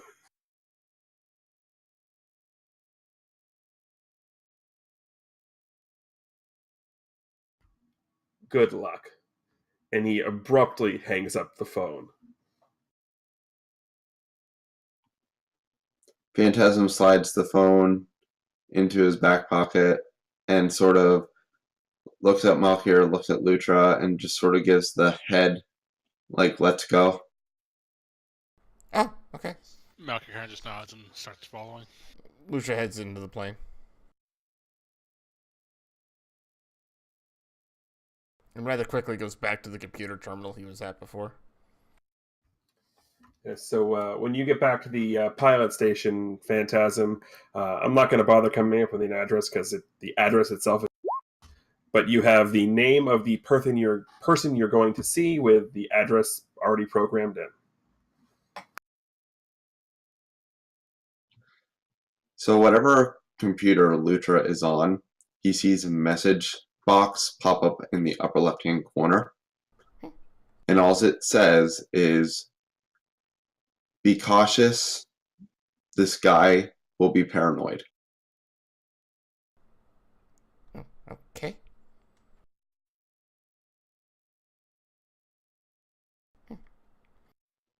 Is there like a way to respond to that? Yeah, it's basically an IM. Okay, so Lucia types back into the thing. Says, paranoid of what? Seeing an otter? Do you want me to go in human form? I think the otter is actually going to be the most acceptable thing that he sees come in through his door. Fair point. Okay, fine.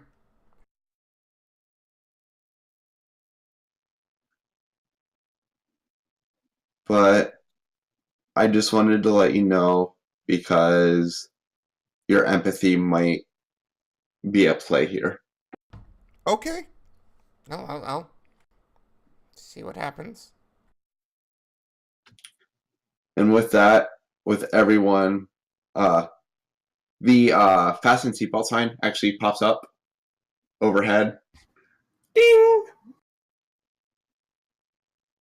And once everyone is down and buckled into a seat somewhere, Phantasm turns on the warp drive. Stewardess, I'll take a soda of nondescript flavor to appease the sensors.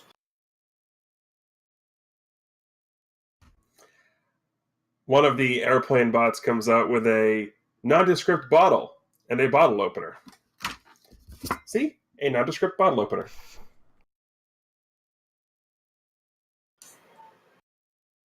Had to get our brand deal in there somewhere. But, yeah, you guys are in the we're going wicked, wicked fast mode, so you get there in the speed of plot, my favorite speed. It The only is... speed. Yes. This is one of those old... If you remember the warehouse from issue 2, way, way back when, this warehouse makes that one look like a luxury apartment complex. This thing is like your typical abandoned, scary horror movie style warehouse. And there is what looks to be the lights on in the upstairs.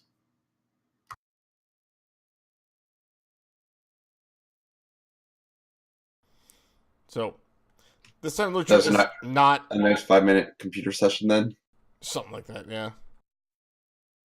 So, Lucha does join all of you more on time this time. So the picture doesn't actually do it justice. I couldn't find one with books sprawled everywhere that I like, so we went with this one. But just picture every surface that could have books or research notes laying on it has some. You'll get for free that a lot of what you see here is you recognize words like Zeus, Hera, Medusa. I mean, if it's Greek at all, it would to do with Greek mythology, you can see some of it here. And zipping around, I mean zipping around, like speedster zipping around, you see, well, a blur, and every now and then he'll stop, speed through another book, and when he stops, you actually get a good chance to see what he kind of looks like.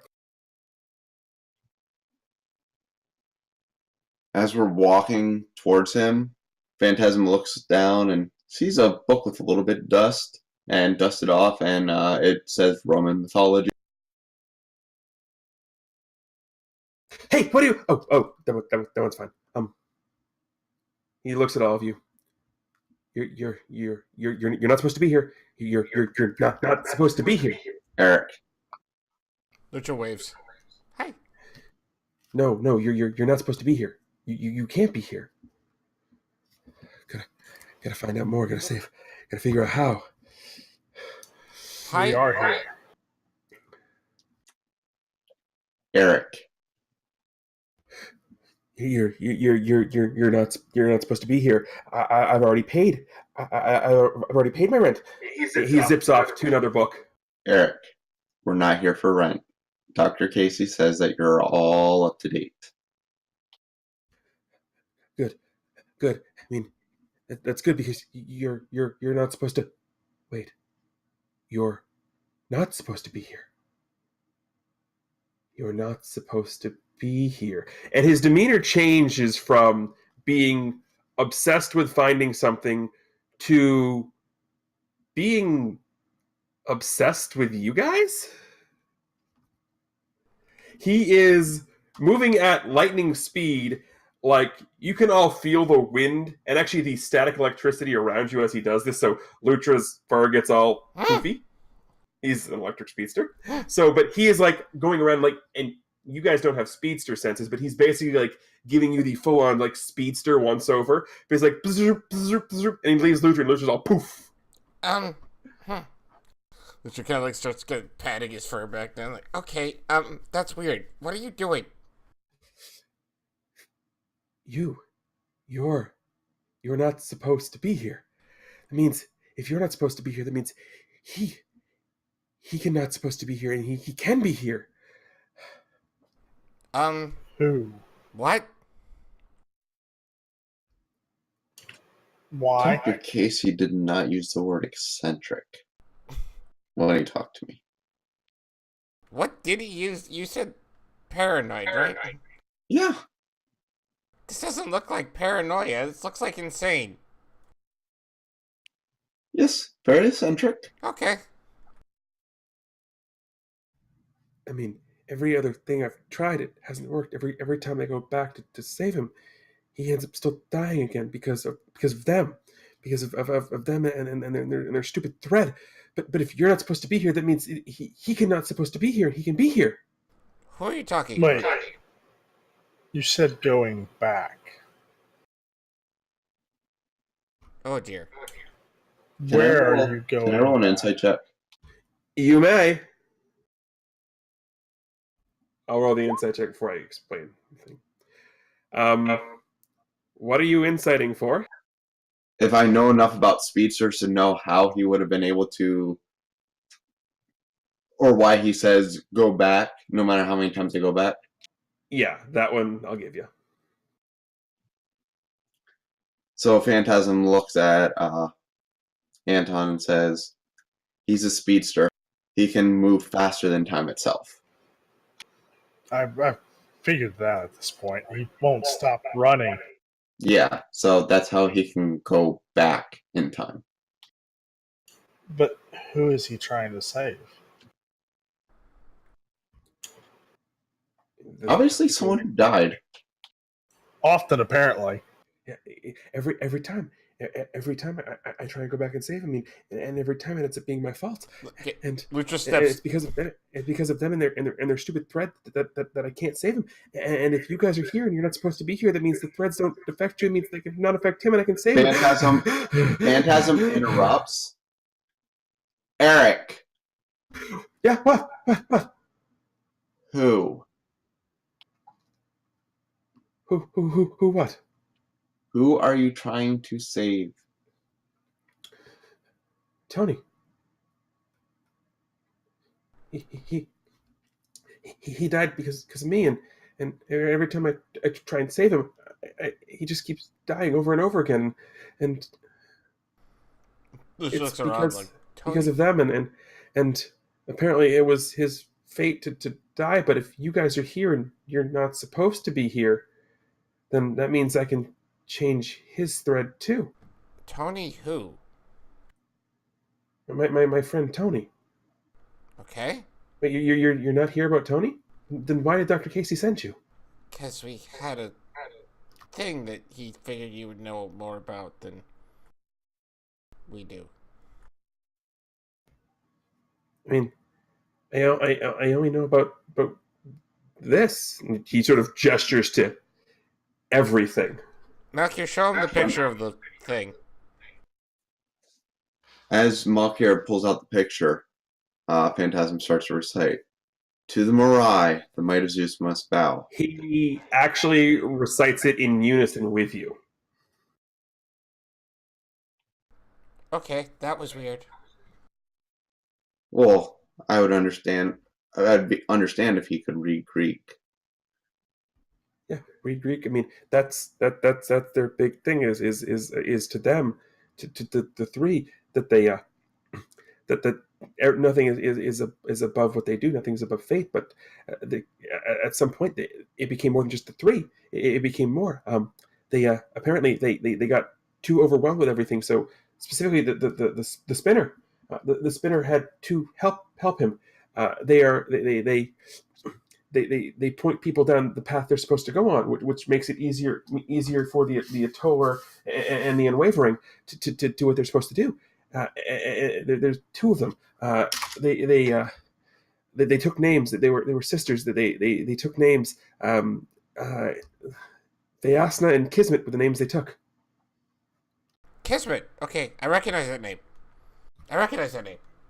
You also all recognize Vayasna as a name too. As a refresher, that was the name the woman in the pyramid gave you.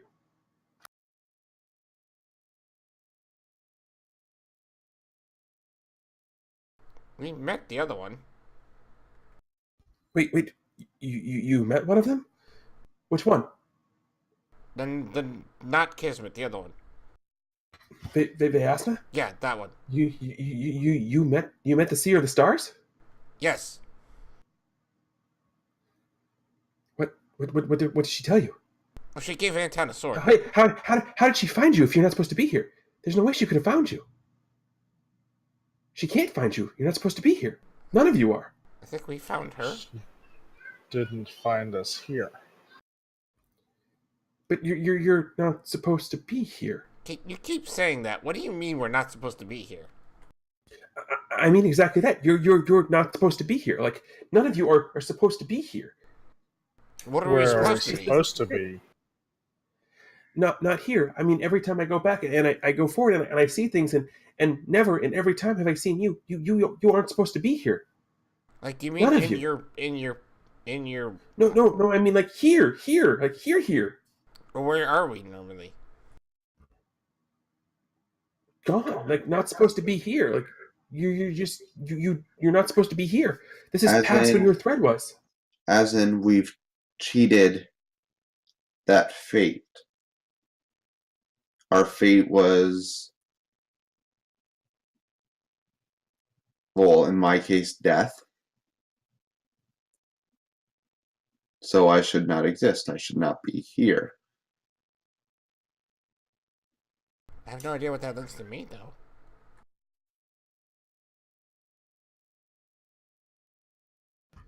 I mean, this is good. I mean, because if you're not supposed to be here and you're here, that means he can also not supposed to be here and be here. So that's good. You need to show me how you're here. How did you get here? I need to know how are you here? We flown an airplane and we got here. Eric, Yeah, I don't think it's as simple as you believe it is. I mean, it has to be. It has to be that simple. I mean, Occam's razor, simplest solution, easiest. I mean, yeah, it has to be. I've tried everything else. You do realize that by us being here, the fates are already angered. You would want to continue to anger them.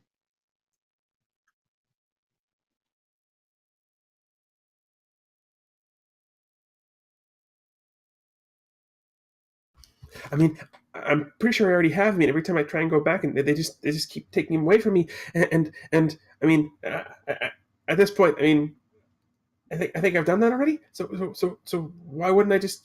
I don't care. I don't care about the spinner. I don't care about the Tor. I don't care about the Unwavering. I mean, I just need to just. At this He point, starts hyperventilating. Anton unsheathes the sword and is like, sit down and start making sense. I can't. I have to keep moving. I have to try and figure out how to save him. But you said you said you met the Seer of the Stars. What did she look like?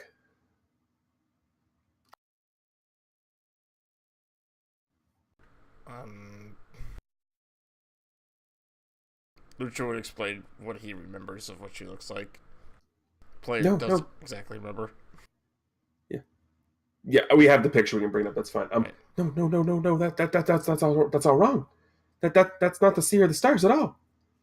That's what she looked like to us. That's not her. Well, that's not her. The Seer of the Stars has long black hair, not brown. I mean, you described the Lady of the Lake. You described Kismet. Oh dear.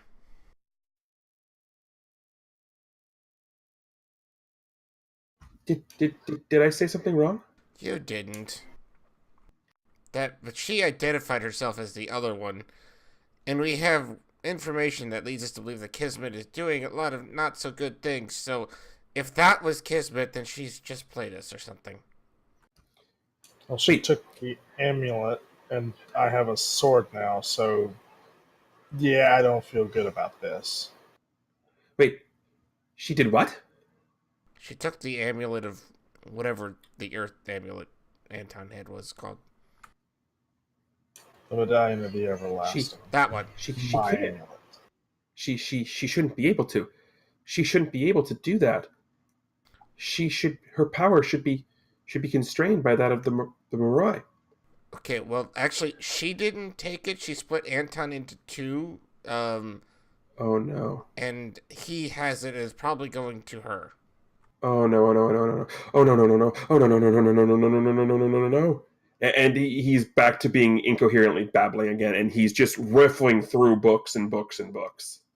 Okay. Lucha's gonna step up to him, and as he tries to run by, he's gonna catch him in a hug. He phases through you. Oh. He sees you and just phases through you and keeps running. Okay. That felt weird. I'm assuming Lucha's fur is like all on end again. Oh yeah, absolutely. And he's just, I mean, and when I say he's riffling through a book, I mean it's like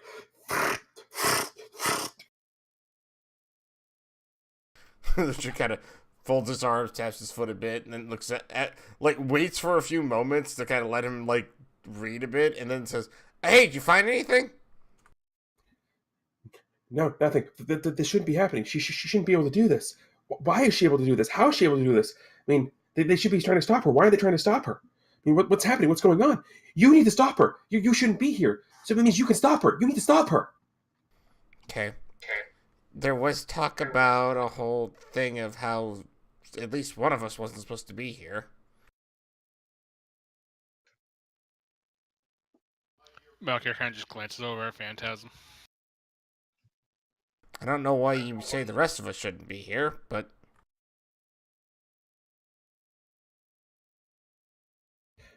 Well, because, like I said, every time I come back, I see glimpses of the future, and I've seen enough glimpses of the future to know, you know, most of what who's supposed to be here, and you never exist. I never see you.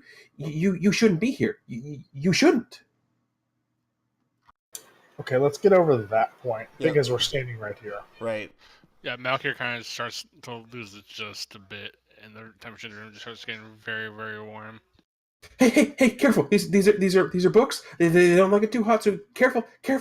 If you don't want them to get hot, you're going to calm down and be rational. And Phantasm immediately turns around and says, "And you're going to calm down as well. You heating up and getting angry is not going to make his anxiousness go away. So calm down.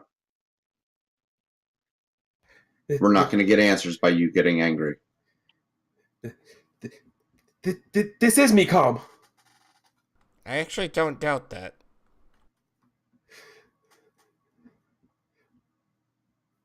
He's like twitching all over. Like you can see sparks jumping from like knuckle to knuckle. He's twitching. How do you do that and not set any of the books on fire? It never touches the books. It just goes for me. Oh, I mean, that's all. okay. That's I interesting. It's like breathing. It's simple, really.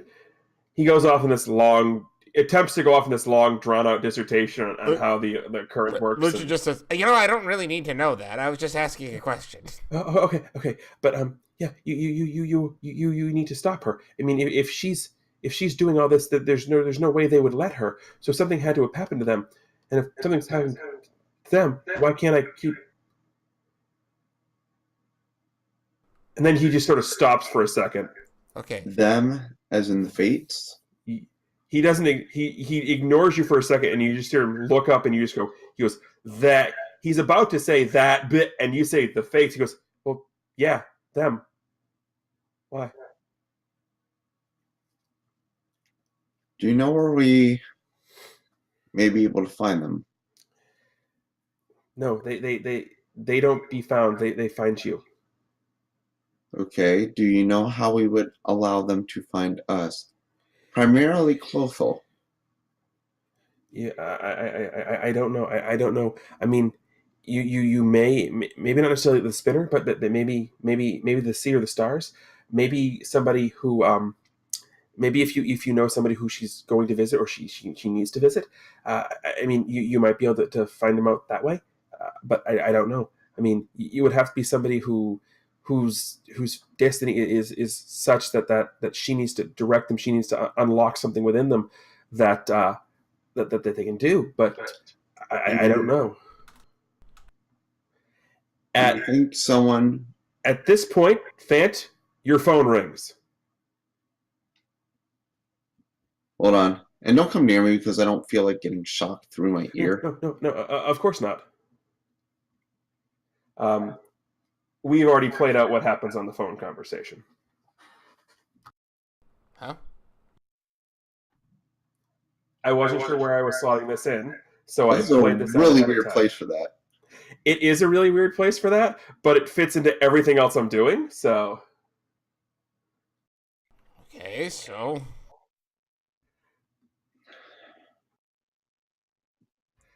Well, actually, there is. Hold on, I have to actually scroll up. Reading. reading is fun. Demental.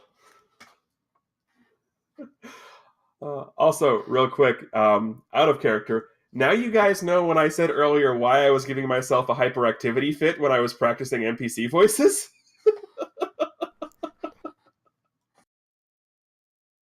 I mean, yes. Okay, so first of all, you guys have no question who I'm talking to because I actually use his name. But there's one piece that, as Phantasm is saying it, he enunciates it just a little bit extra, and he says, "You are a good person, Ven. Light shines strongly within you. Embrace the light and keep hold of it. When darkness envelops us, it is not because we are weak. It is because we are so strong we push the light out. Fight to keep the light inside you, and when it is time, you will realize what makes you special." Which looks over to you and says, "You're talking to Ven?"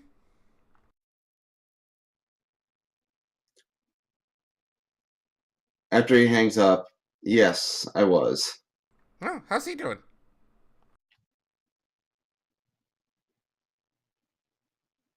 He's okay, but concerned. Concerned about what?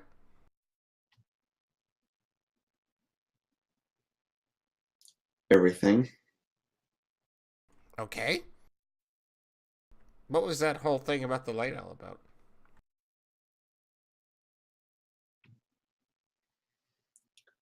He asked me why I said he would become someone special.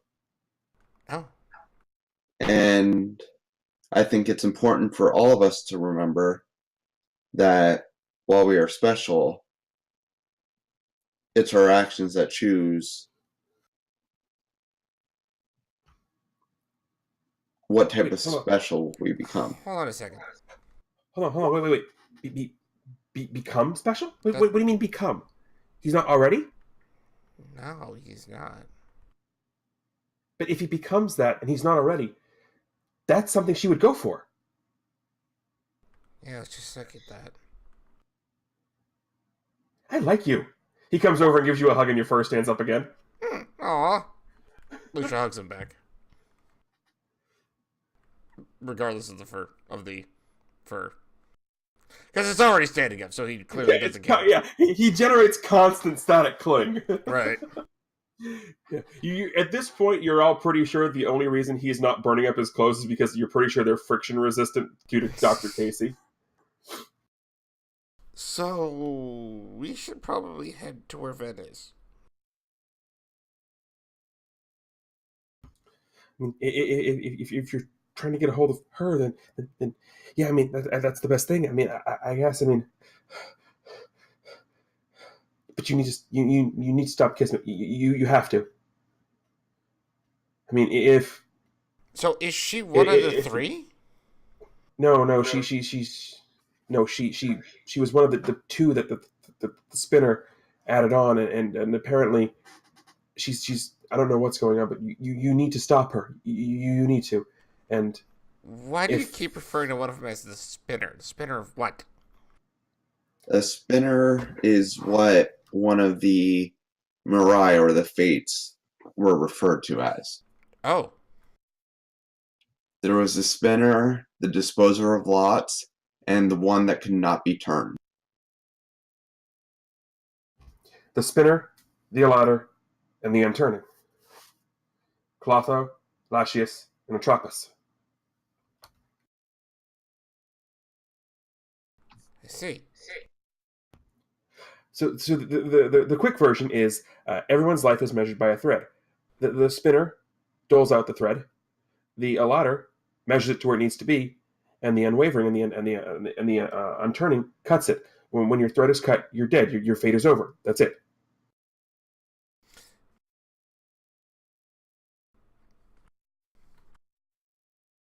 Oh, I see.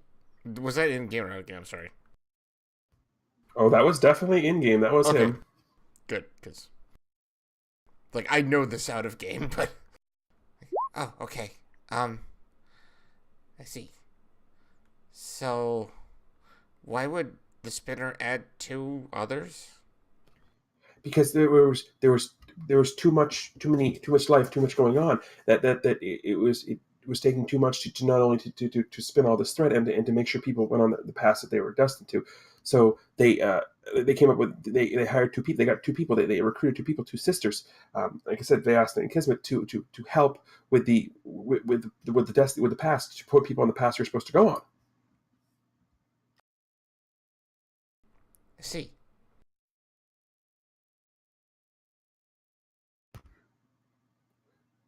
But I don't know why she would do this. I mean, you just have to stop her. You have to.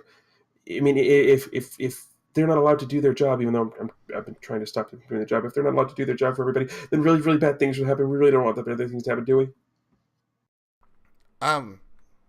No. Guess we would want bad things to happen, especially not to Ven.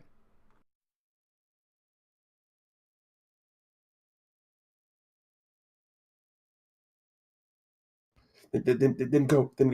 See if you can find Vanessa, and you have to stop her. Okay.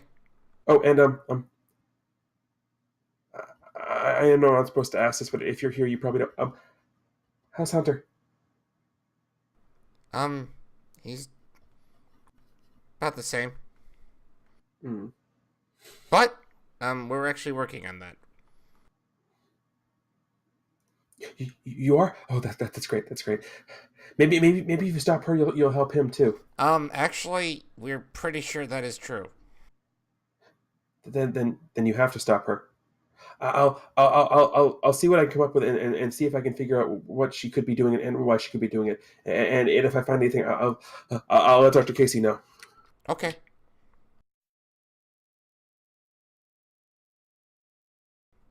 Thanks, Eric. Yeah, I gotta get more books. Gotta get more. And he just zooms past you. He's like, or he's getting ready to zoom past you. Gotta get more books. Gotta get more books. Gotta get more books. Yeah. But thank you. But you have to stop. Yes. You have to stop her. Got it. All right. Well, it's best we be on our way. Yeah. And we, as Phantasm gets ready to turn to walk away, he leans over to Eric and says, I've been referred to them as one who's defied fate. Now I must destroy it. And he turns and walks away. And on that, we will close the scene and fade to black. So, thank you all very much for watching.